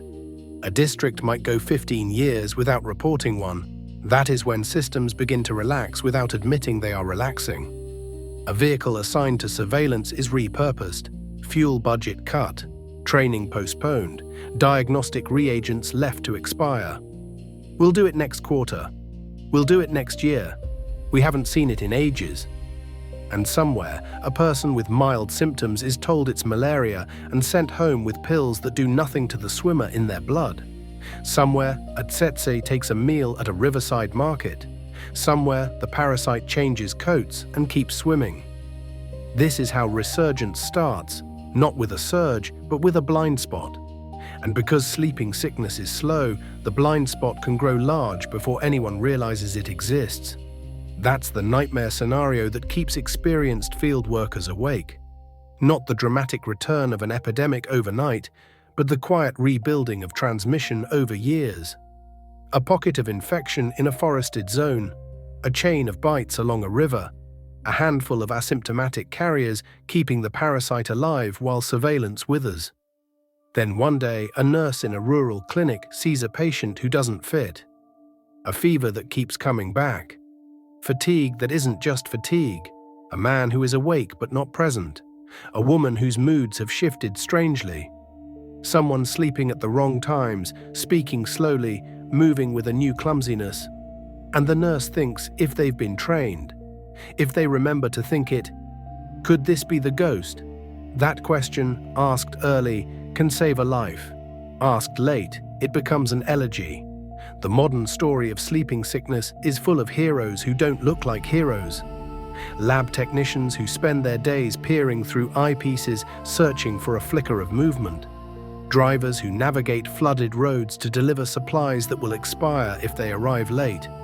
Community members who hang tiny targets and replace them when the cloth fades. Nurses who perform spinal taps under trees with steady hands and steadier nerves. The work is repetitive. It is often thankless. And it is the only reason the ghost remains mostly quiet. But quiet is not gone. So here is the final truth I want you to hold on to, and I'm going to say it in the voice of this place, the Forbidden Dispensary. Because this is what we do. We keep the uncomfortable truths on the shelf where you can't pretend they aren't there. Sleeping sickness is not only a story about a parasite, it is a story about attention. It is a story about how a microscopic organism exploited empire, then exploited collapse, then exploited indifference. It is a story about how humans, when they are vigilant, can push back even against ancient foes. And it is a story about how humans, when they relax, invite those foes back in. The ghost is patient. It has waited through kingdoms and colonization and independence and war and peace treaties that didn't hold. It has survived by being small, by being adaptable, by being willing to take years to finish what it starts. And it will wait for us to do what we always want to do once the fear fades. It will wait for us to believe we can rest. So if you're listening to this late at night, if your eyes are heavy and your body wants to sink into comfort, remember the lesson written in flybelts and empty villages. Sometimes the enemy is not the fever, sometimes the enemy is the sleep. And the border that matters most is the one you can't see. Enforced not by soldiers, not by walls, but by a hum in the shade. Phone face down, volume low, stay awake. There's a particular tone that settles over a place after a catastrophe recedes. Not relief exactly. Relief is too clean, too celebratory. It's more like the hush after a storm passes, when you step outside and the air feels wrong because you can't hear what you were bracing for. You don't trust the silence yet. You keep looking at the horizon. That's where we are now with sleeping sickness. The world can point to graphs and say the numbers have fallen. It can point to milestones, resolutions, targets met ahead of schedule. It can say elimination and mean it. And those statements are not lies. They are achievements carved out of hard work of teams and communities and researchers and supply chains held together with tape and stubbornness. Of drugs donated and delivered, of tiny blue flags hung along rivers, of technicians who kept squinting until they saw the wriggle. But the flybelt is still the flybelt. Shade still gathers along water, humidity still clings under canopy, and the Tsetse still exists. Not as a villain, but as a fact of ecology, an insect that never signed a treaty, never read a report, never cared that humans declared a target met. The parasite is still there too, not everywhere, not loud, but present in the ways that matter, in animal reservoirs, in occasional undetected human infections, in the gut of the wrong fly at the wrong time. So the future of this story is not a victory parade. It's maintenance. It's the kind of work people undervalue because it doesn't feel heroic. It doesn't feel like conquest. It feels like chores. And chores neglected long enough become disasters. When public health systems weaken, sleeping sickness doesn't come back the way influenza comes back. It doesn't erupt in weeks. It rebuilds in years.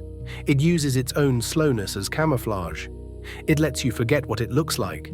It lets you stop training staff. It lets clinics mislabel it. It lets a pocket of transmission grow quietly until the first unmistakable cases show up. Neurological, advanced, late. By then, the ghost is not a rumor, it's a presence. So what keeps it away? Not a single drug, not a single trap, not a single international campaign. What keeps it away is what we almost never sustain: layered vigilance. The first layer, the ordinary clinic. If sleeping sickness is going to stay rare, it has to be remembered in places that don't think about it anymore. It has to be on a nurse's mental checklist next to malaria and typhoid. It has to be part of routine questions when a fever won't resolve. It has to be considered when fatigue is persistent and strange, when behavior shifts, when sleep patterns invert, when someone seems present but unreachable.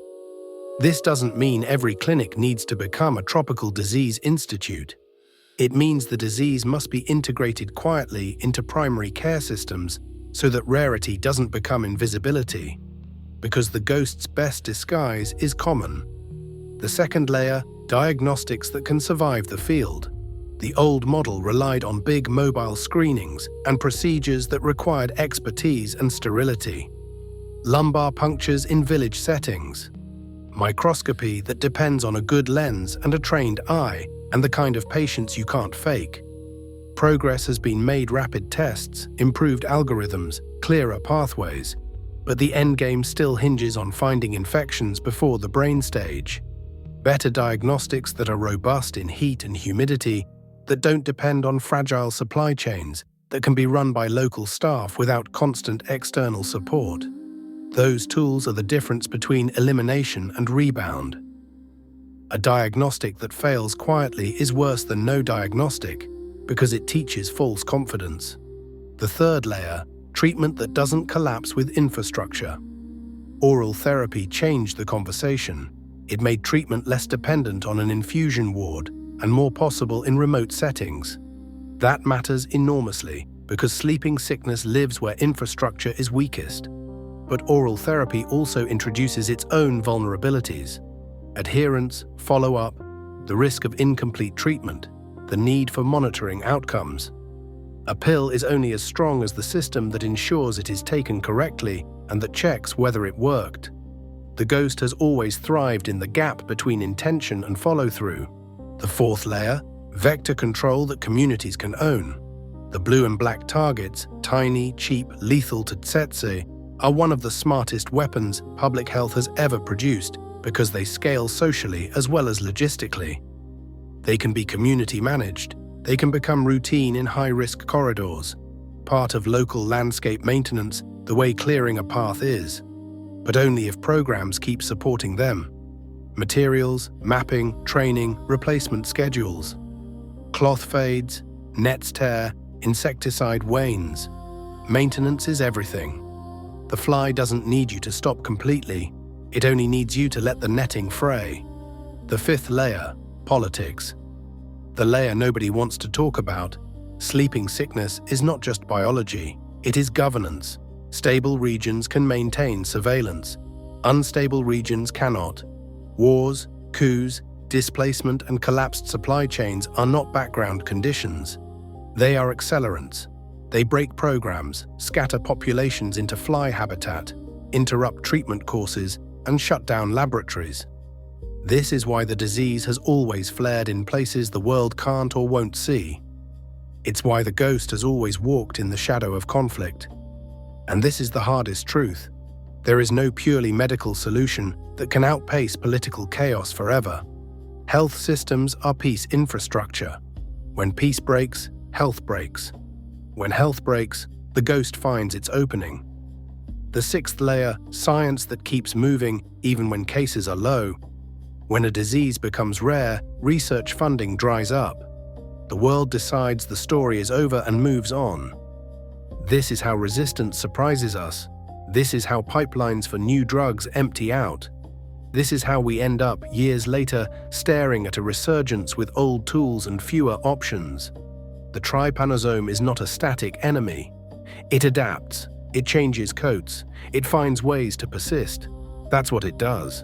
So the work of developing the next treatment, something simpler, safer, more robust, cannot wait until the ghost returns. It must happen while the ghost is quiet. That is the discipline the endgame demands. The seventh layer, memory. This one isn't in most plans, but it's real. Communities that remember the great dying behave differently than communities that don't. Elders who can name the early signs create a kind of informal surveillance. Stories become warning systems. But memory fades when children are born into safety. The absence of fear is a gift, but it can also be an invitation to forgetfulness. So part of vigilance is cultural, keeping knowledge alive without making people live in terror. Teaching clinicians, yes, but also preserving the narrative in a way that respects trauma while preventing amnesia. Because the ghost's favorite condition is the one humans constantly recreate. We think the danger is gone because we haven't seen it lately. Now let's talk about the next pressure on this story, one that doesn't care about budgets or borders. Climate and ecology. Tsetse are creatures of specific habitats, shade, humidity, certain vegetation patterns. Change the land and you change the fly. Sometimes that reduces risk. Sometimes it moves risk. Sometimes it creates new corridors. Shifts in rainfall, land use, deforestation, reforestation, agriculture expanding into previously unused zones. These are not neutral changes. They reshape where the hum lives. And when humans move, when labor migration increases, when new roads cut into forest, when displacement pushes families into new zones, the parasite gains new paths. The future may not look like the old epidemics. It may look like smaller flare-ups, scattered hotspots, localized outbreaks that appear and disappear, harder to see, harder to prioritize, easier to ignore until one of them finds traction. That is why elimination, in the end, is not an endpoint. It's a responsibility. And responsibilities do not end because they get boring. So here, at the Forbidden Dispensary, we don't end this story with, "and then it was solved." We end it with the truth that the fly belts have always whispered. Borders enforced by biology do not vanish. They go quiet. They wait. And the moment you treat quiet like peace, when you stop looking, stop training, stop stocking drugs, stop hanging the blue cloth, stop sending the team upriver, that's when the ghost does what it has always done. It doesn't crash through the front door, it slips in through the gap you forgot you left. And it begins again with the smallest theft. A little warmth, a little sharpness, a little time. Until one day someone says, in a voice that is half confusion and half fear, they're sleeping during the day. And the old ones in the village look at each other and understand what the young ones don't yet. The ghost is back, so don't let the story become just history. Don't let the graphs make you comfortable, because the greatest enemy dropped into the path of this disease has never been the jungle or the heat or the wildlife. It has always been drowsiness, the welcoming call of sleep, and if you hear the hum, if you ever find yourself near shaded water and you feel for no good reason the urge to close your eyes, remember this. Some borders don't need walls. They only need you to stop paying attention. Phone face down, volume low, stay awake, listen. There's a reason people remember the old sleeping sickness campaigns with a bitterness that doesn't fade, even when the campaigns saved lives. It's because the cure, the control, the public health response, it didn't arrive as kindness. It arrived as a convoy. It arrived as paperwork. It arrived as a line you were ordered to stand in. It arrived as a man with a ledger. By the time the colonial administrations committed to fighting the ghost at scale, they had already learned two things that made them dangerous, even when their intentions were technically medical. First, an infected person wasn't just sick. They were a threat to the whole district. Second, the only way to defeat a slow disease was to move faster than it did. So they built a machine designed to outrun patients. The mobile team was the engine of that machine. And you need to understand what mobile team meant in practice, because the phrase sounds almost charitable if you don't picture it clearly. It wasn't a doctor strolling into a village with a bag and a smile. It was a unit, a convoy, a system with a hierarchy, people with roles, vehicles with supplies, records that mattered as much as the medicine. In French territories, the model became almost iconic, organized, systematic, relentless. Trucks would arrive kicking up dust, and the village would change shape around them. A clearing became a processing station, a schoolhouse became a laboratory, a church became an exam room. Shade became infrastructure. The chief was told to gather everyone, not invite, not encourage, gather. Failure to appear was treated the way empires treat any failure to comply, as resistance, as insolence, as a refusal to be made legible. At dawn, the line formed. The first station was not a stethoscope, it was registration, names, ages, family ties, written down, confirmed, corrected, rewritten. Some people didn't know their age in the European sense. They knew it in harvests, in rains, in the year of the Great Flood, or the year the locusts came. The clerk wrote a number anyway. A population became arithmetic. The second station was touch. A health worker, sometimes a doctor, often an auxiliary, moved down the line palpating necks with professional indifference, fingers pressing along the posterior triangle, searching for the swollen lymph nodes that whispered early infection. Winterbottom's sign, a swelling that could mean the parasite was still in blood and lymph, still reachable by drugs that didn't need to cross into the skull. If the nodes were normal, you were waved forward. If they were swollen, you were pulled aside. And being pulled aside is where fear began, because people understood separation as a prelude to loss. Separation meant camps. It meant months away. It meant fields untended and families rearranged around absence. Then came the procedure that turned rumor into certainty, the lumbar puncture. In modern medicine, a spinal tap can be routine. In the bush, with dust in the air and children watching, it became ritual performed with sterile intent in places that could not be made sterile. The patient was told to curl up, to make their spine a map. The needle went in between vertebrae into the space that holds the clear fluid bathing brain and spinal cord. Even when done well, it hurt. Even when done gently, it terrified. and the fluid that dripped into a vial looked like nothing at all. Clear. Innocent. The kind of substance you would never suspect could contain the proof of a ghost. But under a microscope, in the field lab, often just a table with a lens and a shade cloth proof could wriggle. The technician peered in, and if the trypanosomes were there, the diagnosis became absolute.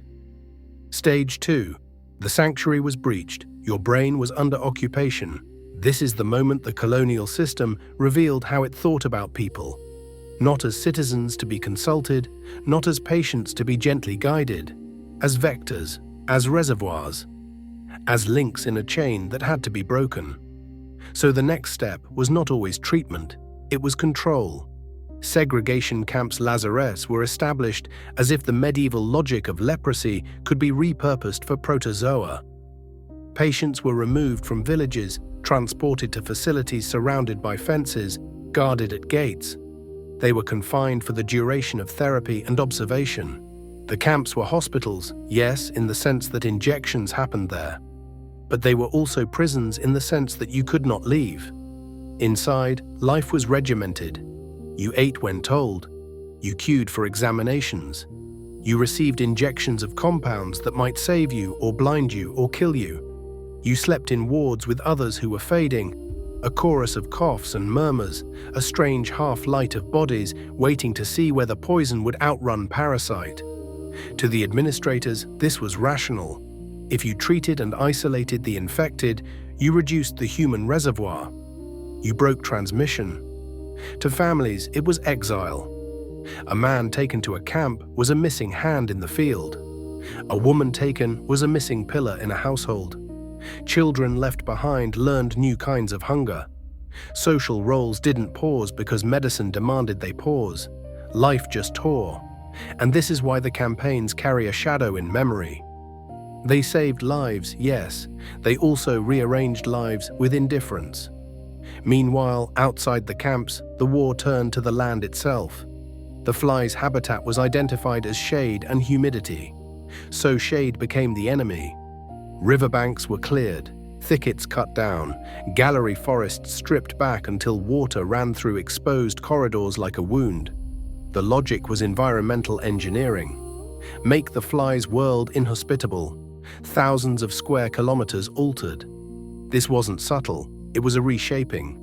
A landscape forced into a new geometry. In some places, administrators went further. They observed that Tsetse fed on wild game. And because wild game could carry trypanosomes, animals became suspects too, so wildlife culls were organized. Reservoir control, it was called, as if the lives of animals could be reduced to a variable in an equation. Game wardens and deputized hunters shot buffalo, antelope, warthogs, hundreds of thousands. Reports recorded death like inventory, so many killed, so many left.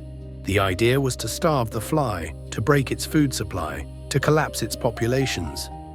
Sometimes it worked, sometimes it didn't, but it always left a mark.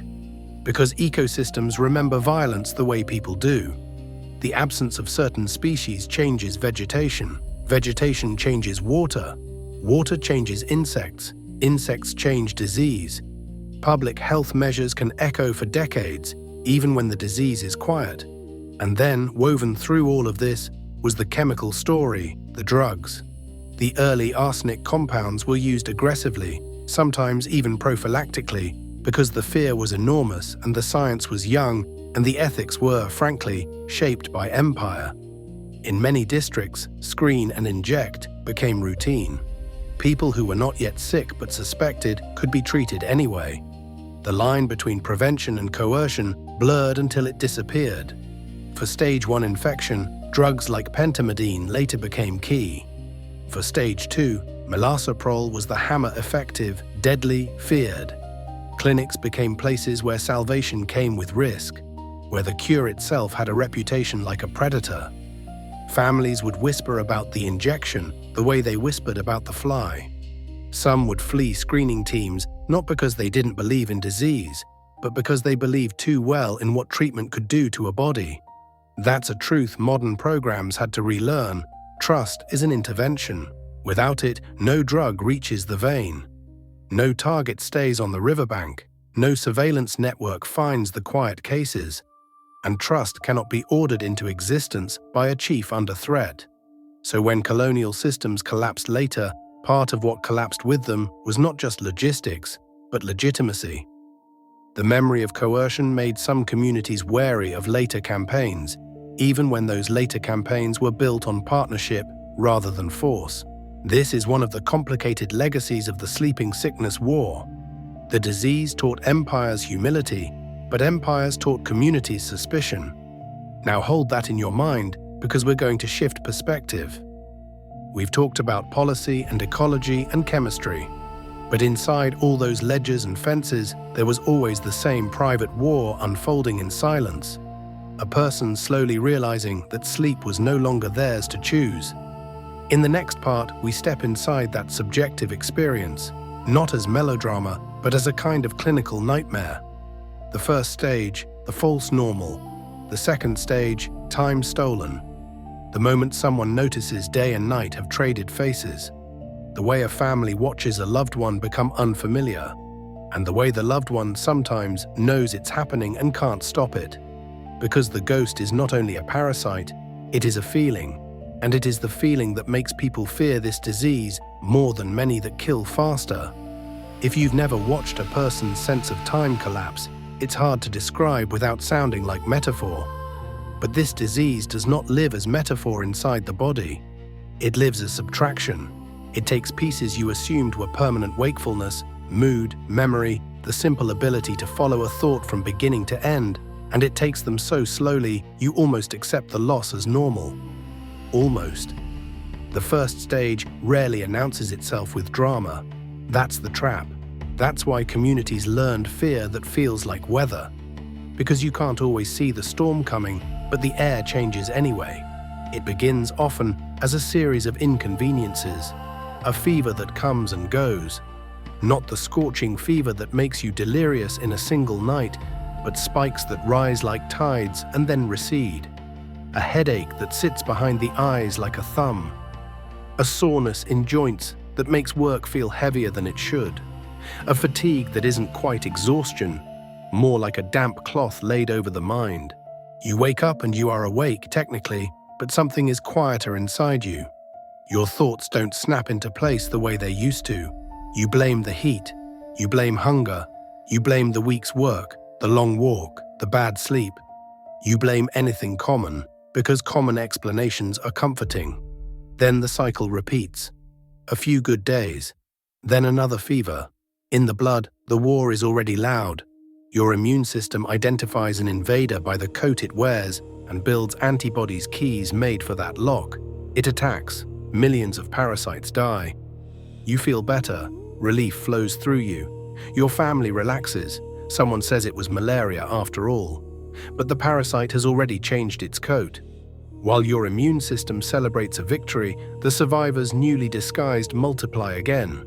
You don't feel the disguise, of course. You feel only the consequence. The fever returns. Again and again. Over time, the pattern becomes its own kind of cruelty. It teaches you to distrust your good days. It teaches your family to watch you with the patience people reserve for long illnesses, eyes that don't quite leave your face, hands that hesitate before asking you to do something difficult, voices that soften even when they're trying not to. It steals not just health, but confidence. You might notice small changes in yourself first because you live inside the shifting weather of your own head. You might snap at someone for no reason, then feel ashamed because the anger didn't feel like yours. You might forget what you were doing and stand still, trying to remember the shape of your intention. You might find yourself sitting longer than usual, staring at nothing in particular. And then you notice something else, something that doesn't fit the usual stories of fever. Sleep begins to behave strangely. At first it's subtle. You find yourself dozing in the afternoon, a few minutes at a time. It's not unusual in the heat. People rest. But this isn't rest. It's like your eyelids are pulled down from inside.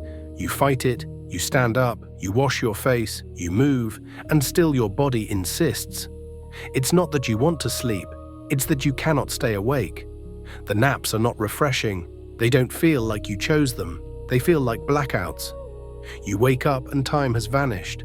Conversations have continued without you. The fire has burned lower. The sun has moved. You begin to lose trust in the continuity of your day. Family members notice next, because families notice changes in rhythm the way they notice changes in weather. They begin to say your name more often, as if calling you back from somewhere you've drifted. They ask if you're listening. You are. But the effort required to stay present begins to feel like carrying water in your hands. No matter how carefully you try, it leaks out through your fingers. In some cases, there is a moment early on that marks the invasion's beachhead, the chancre at the bite site, a hard, painful swelling that shows where the Tsetse's serrated mouthparts soared into flesh. But the sore fades, the skin heals. The body lies to you in small ways, offering cosmetic closure while the real war migrates inward. Then comes the border. The blood-brain barrier is not something you can feel. There is no sensation of crossing, no audible click, no warning light. The trypanosome slips into the cerebrospinal fluid as quietly as it slips into blood. But you can feel what happens after. The headaches change. They stop being headaches and start being pressure. A dull, grinding pain that doesn't sit behind the eyes so much as behind thought itself. Some people describe it as a band tightening around the skull. Others describe it as something pushing outward from inside, as if the brain wants to escape the bone. And then the hours stop adding up. Night becomes restless. You lie down exhausted, desperate for sleep, and your mind refuses to switch off. Thoughts loop, images flicker. You wake repeatedly, sweating, anxious, irritable. Sometimes you don't sleep at all. You stare into the dark and feel as if your body has forgotten the instruction. Then day arrives and day becomes a swamp. You are awake, technically. Your eyes are open. You can stand, you can speak, but you are underwater. The world moves too fast. Words reach you late. The effort to respond feels enormous. You sit down for a second, and the second becomes an hour. People begin to say you're acting strange. Some laugh at first. They tease. They call you lazy. And that is when the disease's old cruelty repeats itself in modern bodies, because the symptoms resemble moral failure to those who have never seen the ghost. But in communities that remember, teasing stops quickly. Faces change. Voices lower. Elders exchange looks. Someone says a name for the sickness in a language you didn't want to hear it in. And suddenly your family doesn't just see fatigue. They see the beginning of disappearance. Inside the brain, the parasite doesn't need to eat neurons to destroy a person. It triggers inflammation sustained and toxic. Microglia and astrocytes release cytokines, chemical signals meant to fight infection. But inside the skull, this defense becomes friendly fire. It disrupts neurotransmitters, corrodes circuits, scrambles the chemical balance that makes you you. Mood begins to warp. Some people become aggressive, not in a consistent, understandable way, but in sudden flashes anger that rises like a fever and then vanishes. Others become manic, talking too much, too quickly, words spilling without structure. More often the change is quieter, a flattening. Joy dulls, sadness dulls, fear dulls, everything becomes grey. Your face begins to rest in an expression that isn't quite expressionless, but is missing something, like a radio that's still powered on, but has lost the station. Family members wave a hand in front of your eyes sometimes, not because they think you can't see, but because they are trying to catch your attention like catching a drifting leaf. Your speech changes too. Words slur, sentences break. It's not that you forget language entirely, it's that the pathway from thought to mouth becomes unreliable. You know what you want to say, and then the word arrives wrong, late, tangled. Your body begins to betray you in smaller ways. Tremor in the hands, a clumsiness that feels humiliating, spilling water, dropping tools. Walking becomes a shuffling imitation of walking, as if your feet are learning the ground again. Time continues to unravel. You sleep at noon. You wake at midnight. You drift off while eating. You drift off while someone speaks to you. Sometimes you wake startled, ashamed, because you know you vanished in the middle of life. Sometimes you don't know you vanished at all. That is one of the deepest horrors. The disease doesn't just steal time, it steals awareness of the theft. It removes the witness. It takes the part of you that would protest.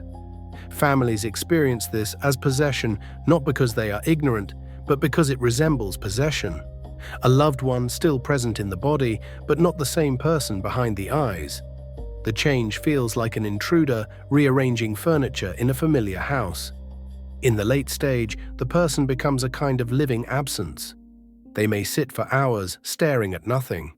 If you call their name, there may be a slow turn of the head, a delayed flicker of recognition, like a lantern being lit behind thick fog. But often there is nothing. No response, no grip. The final sleep is not gentle. It is not a peaceful drifting into rest. It is a deepening lethargy that becomes stupor, then coma. The body continues its basic work breathing, heartbeat, while the mind, already drowned by inflammation and chemical chaos, recedes beyond reach. In this state, the body can linger, weeks, sometimes months. A shell maintained by family care feeding attempts, washing, turning to prevent sores, fending off secondary infections. It is a long vigil over someone who is already mostly gone. When death comes, it often comes quietly. Not a dramatic ending, more like a machinery failure, a heart that slows and stops, a breath that doesn't return. Observers have always struggled with this ending because it doesn't feel like death. It feels like disappearance completed long after the person left. The funeral becomes a formality that catches up with a loss the family has been living with for weeks. This is why the disease inspired such fear, not because it was the most contagious or the most violent in a single day, but because it attacked what people value most and did it slowly enough that everyone had to watch. And it is why cures, even brutal ones, were accepted, why Melarsoprol's lethal odds were tolerated, why families chose poison over certainty, because anything was preferable to being erased inch by inch, day by day, under the indifferent hum of the flybelt.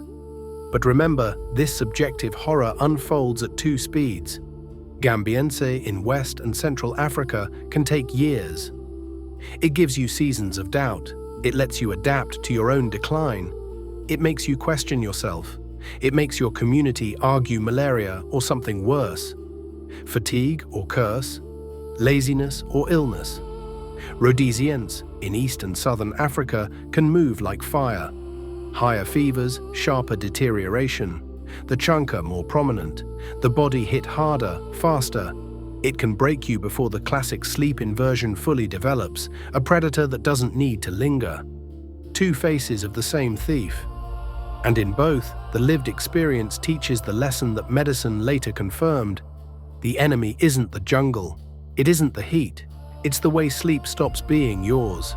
In the next part, we go back out from the body and into the field, into the moment when modern programs had to reconcile all of this, the history, the trauma, the mistrust, with the practical necessity of finding the last cases.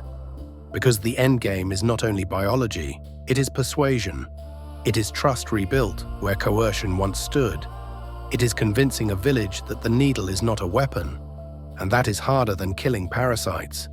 People like to imagine that the hard part of disease control is the science, the microscope, the drug, the protocol, the clever trap that speaks to the insect in its own language.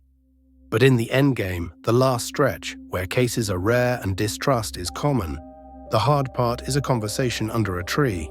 Because the modern teams didn't arrive in a vacuum. They arrived in places with memory, and memory is not always grateful.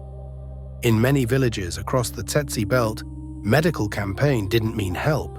It meant the old stories, forced lines, forced camps, burned homes, needles that blinded, families separated in the name of control. Even if the current team came with a different ethos, consent, partnership, transparency, the past had already taught people to be careful. So the first enemy the modern team faced was not the parasite, it was suspicion. Imagine the approach. A boat noses into a muddy bank. A truck grinds to a stop at the edge of a clearing. Outsiders step out wearing vests with logos, carrying metal cases, unfolding tables. A generator thumps alive. The sound itself can feel like a threat in a place where machines have usually meant soldiers. Children gather at a distance, curious. Adults watch with still faces that do not offer welcome. The chief arrives slowly, with elders behind him, the posture of someone who has been asked for compliance too many times. Before any blood is taken, a meeting happens. And the meeting is where everything can fail. The team leader introduces themselves in the local language if they can, or through a translator if they can't. They explain why they've come: sleeping sickness, the fly, the tests, the treatment. They say it isn't witchcraft. They say it isn't a punishment. They say it can be treated. They say we need to screen everyone. And you can feel the village hearing an older echo in that sentence.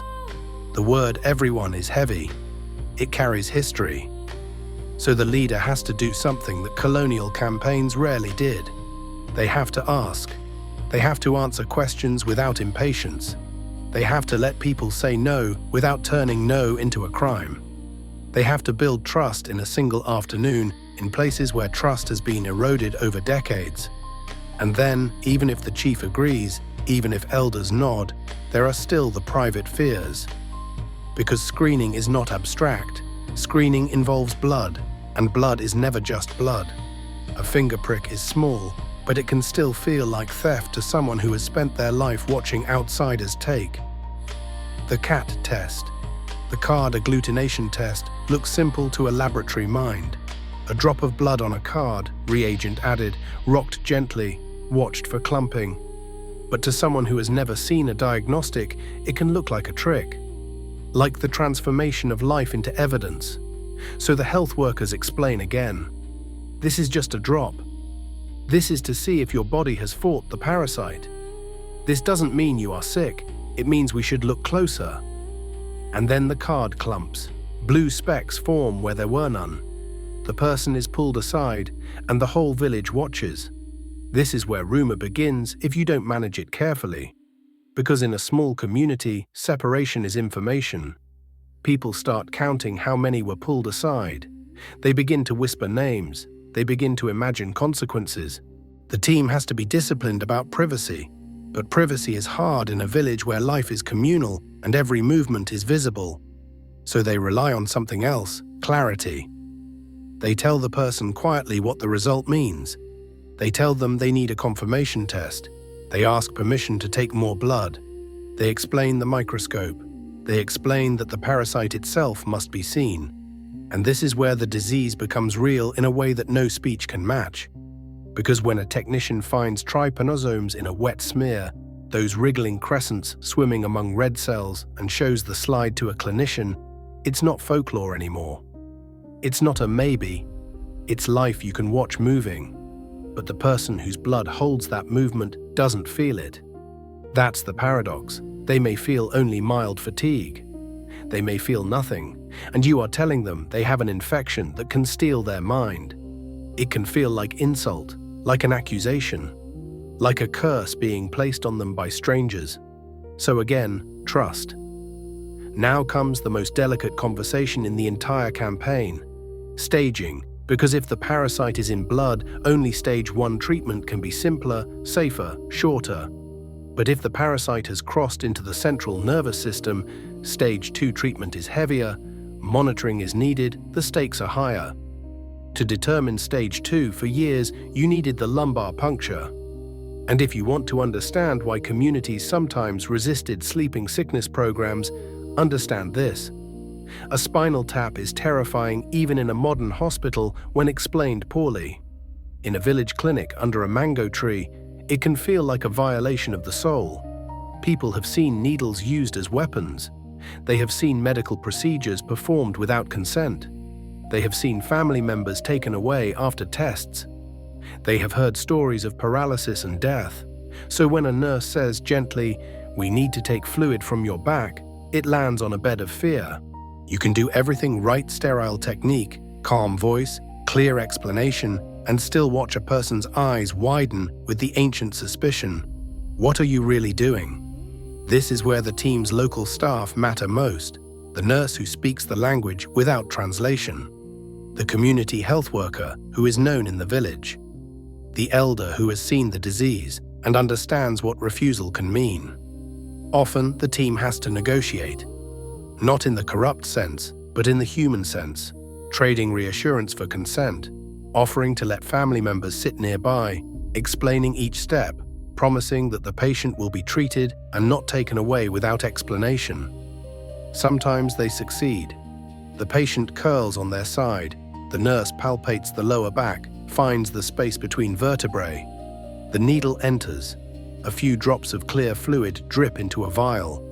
The patient flinches, then breathes again.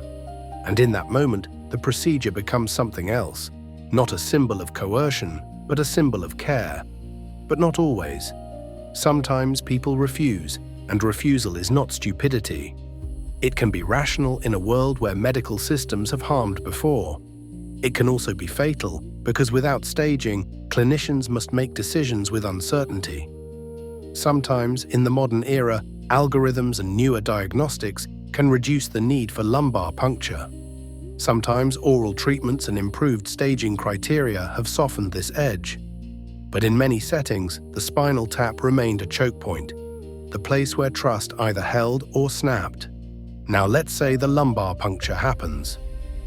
The technician examines the cerebrospinal fluid. They look for parasites. They count white cells. They decide stage 1 or stage 2. And then comes the next negotiation: treatment. Because treatment, even modern treatment, asks for sacrifice. It asks a person to leave their home for days or weeks, to travel to a facility that might be far, to accept pills or infusions, to be monitored. For families living on subsistence farming, leaving a field untended can mean hunger. For a mother with young children, leaving can feel impossible. For someone in a conflict zone, traveling can be dangerous.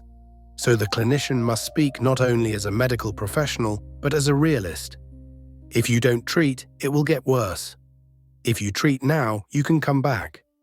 If you wait until the sleep becomes deep, the journey will be harder. And even then, people hesitate because the disease is slow. It gives you time to negotiate with denial. It gives you time to convince yourself you can manage. It gives you time to avoid the clinic, because the clinic is not just medicine, it is exposure. It is being labeled sick. This is why active case finding matters. It catches people before denial becomes fatal. But active case finding is also where the modern teams meet another enemy: geography. The last cases are rarely in easy places.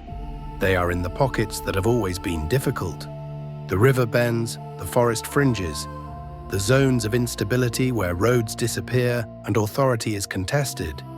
Teams travel by boat, by motorcycle, on foot.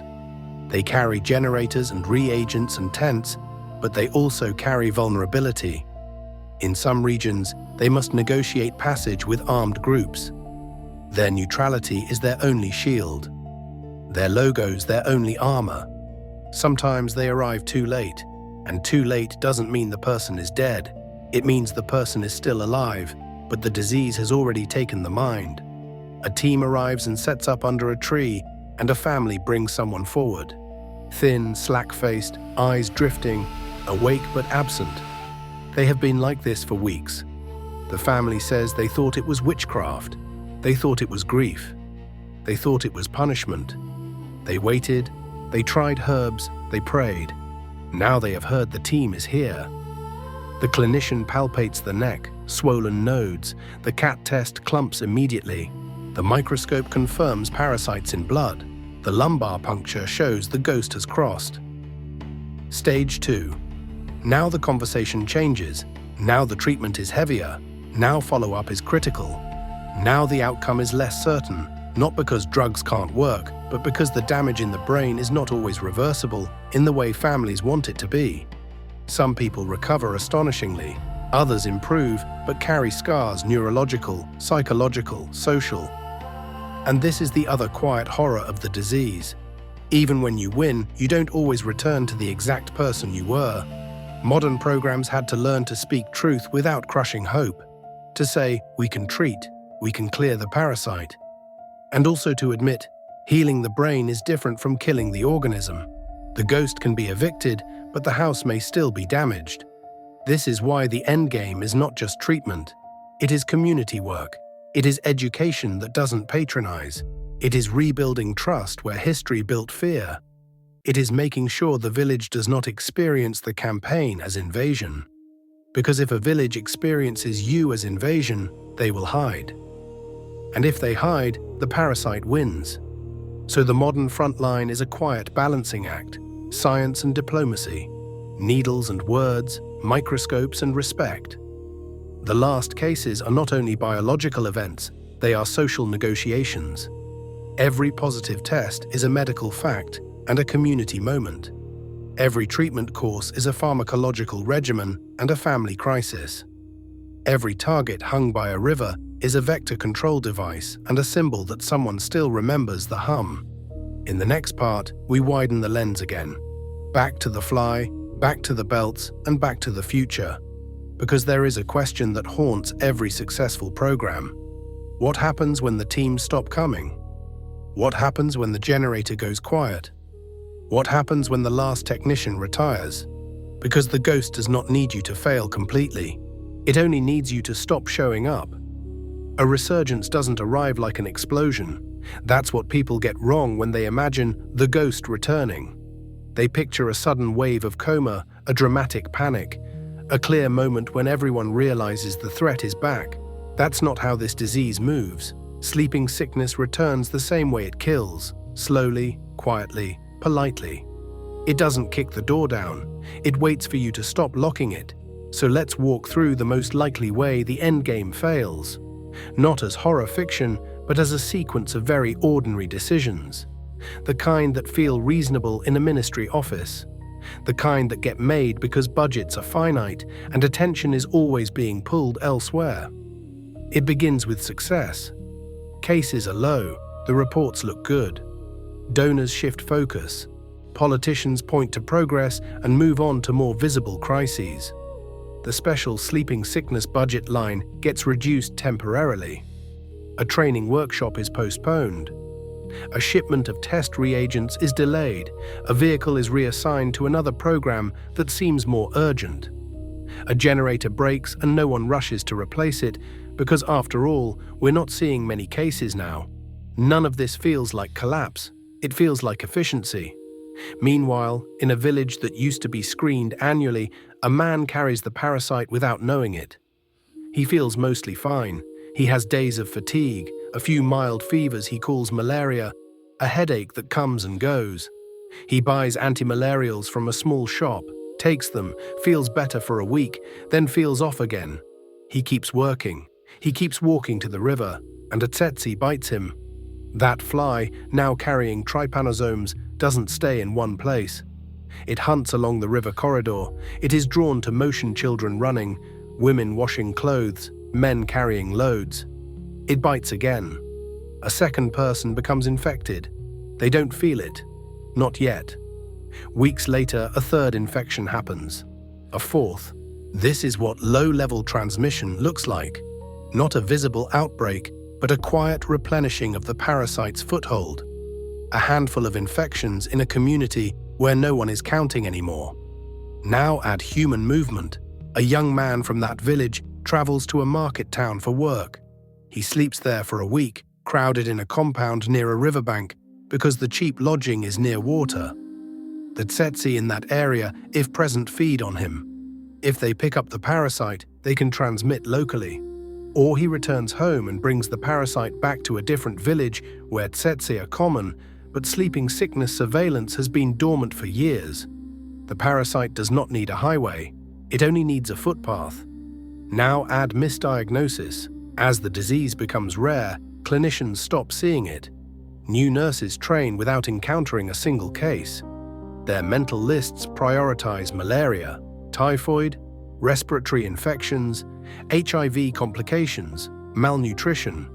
When a patient arrives with recurring fever and fatigue, malaria is the first thought, because malaria is almost always the correct thought. So the patient is treated for malaria. They improve briefly because symptoms in stage 1 can wax and wane. The family believes the medicine worked, the patient leaves, the parasite continues. Months later, the same patient returns, now with something harder to explain. Sleep pattern changes, irritability, confusion, a subtle stumble, slurred speech that might be blamed on alcohol, on stress, on grief. The nurse treats again for something common, perhaps epilepsy when seizures appear, perhaps psychiatric illness when behavior shifts, perhaps meningitis when headaches become severe. If a sleeping sickness test is even available, it may not be used because it is considered unnecessary, too rare, too specialized, or the clinic has run out of reagents, or the microscope is broken, or the technician who knew how to stage cases left years ago, so the patient goes home again. Meanwhile, every time they are bitten by Tsetse, the parasite spreads.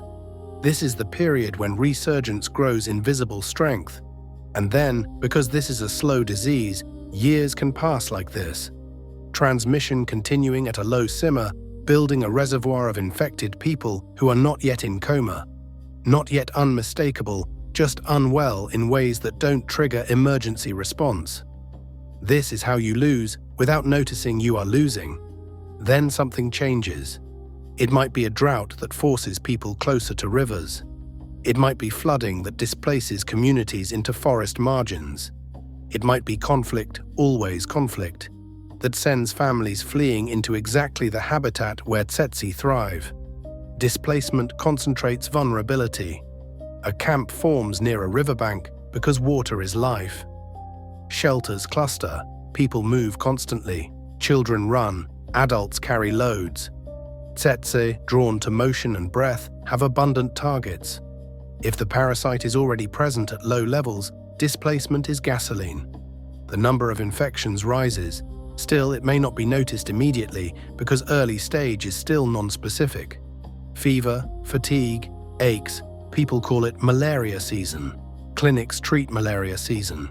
Everyone moves on until the first unmistakable neurological cases begin to appear. A man found asleep standing in a field. A woman who cannot keep her eyes open while cooking.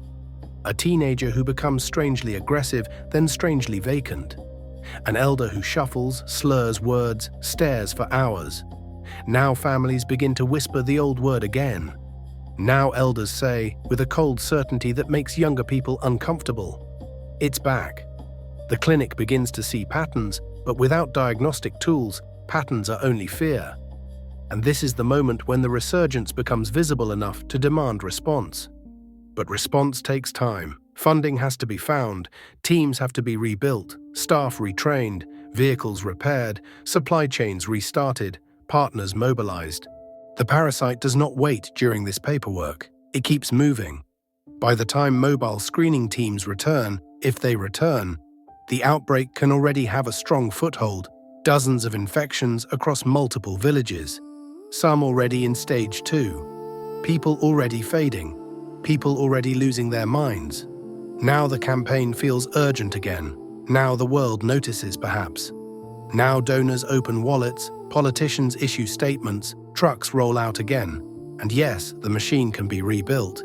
It has been rebuilt before, but rebuilding always costs more than maintaining. And rebuilding comes after suffering. Because the ghost charges interest. This is why elimination is not a finish line. It is a vigilance contract you sign forever, whether you like it or not. And there is another complication waiting in the dark: resistance. If treatment programs lapse and then restart, if drugs are used inconsistently, if adherence is poor, if follow-up is weak, these conditions can create pressure for resistant strains to emerge and persist. A parasite that survives a partially completed regimen has learned something. Not intelligence, but selection. And if resistance grows, the arsenal shrinks. You can be pushed back toward older, harsher tools. Back toward regimens that require hospitalization. Back toward drugs with worse side effects. Back toward ethical arithmetic you thought you'd escaped. That is the nightmare within the nightmare. Not only resurgence, but resurgence with fewer options. So when people ask, is sleeping sickness over? The honest answer is, it depends on whether we keep showing up. The teams are not just workers, They are a boundary. They are what stands between the flybelt and the great dying. Their presence is a kind of artificial immunity for entire regions, screening, treatment, vector control, education. When they are there, the parasite struggles to find reservoirs. When they leave, the parasite finds the cracks, and the cracks are always there. Because the belts are not going away, the rivers will keep running. The shade will keep gathering. The fly will keep folding its wings like scissors and waiting. So the question isn't whether the ghost can return. It can. The question is whether we will recognize the earliest whispers. Before the coma, before the empty villages, before the line forms again under a tree, and decide that vigilance is worth funding even when the fear has faded. That is the true endgame challenge. Paying attention when paying attention feels unnecessary. And that is not a scientific problem. It is a human one. Now we've walked through the failure scenario. Let's end by looking at its opposite. What staying awake actually looks like when it's done right, year after year, without drama. Because the story is not only a warning, it is also a manual. In the next part, we focus on the quiet infrastructure of success. Sentinel sites, integrated screening, local ownership of vector control, training cycles, and the subtle ways a system can be designed to resist decay. The kind of design that acknowledges a patient enemy and refuses to get comfortable. A disease like this doesn't end with a cure. It ends, if it ends at all, with a routine. With a system so ordinary it becomes invisible. With the kind of maintenance nobody wants to fund because it doesn't feel like heroism. And that's the only ending I trust, because the ghost never cared about our milestones. It never cared about our targets and declarations. It only ever cared about access. Access to blood, access to shade, access to time. So if we're going to close this tonight, we close it with a practical truth, not a triumphant one. We close it with what staying awake actually looks like when there isn't an epidemic forcing everyone to pay attention. It looks like a clinic that remembers. Not a fancy clinic, not a lab with gleaming steel. A small rural post with a nurse who has never seen a case personally, but has been trained to suspect it anyway. A nurse who knows that malaria is not a full explanation when treatment keeps failing and the fever keeps returning. A nurse who notices when someone's sleep pattern has flipped like a coin, when the person becomes irritable in a way that feels neurological, when the body moves with a new clumsiness that doesn't match age or injury. It looks like diagnostics that are present even when they aren't used often. Tests that don't expire quietly in a storeroom because nobody ordered replacements. A simple pathway: screen, confirm, stage, treat, follow up. Not reinvented every time, not dependent on a single expert who can leave and take the knowledge with them. It looks like referral that still functions when roads fail. A plan for transport, a plan for supplies, a plan for what to do when the river is high and the vehicle won't start.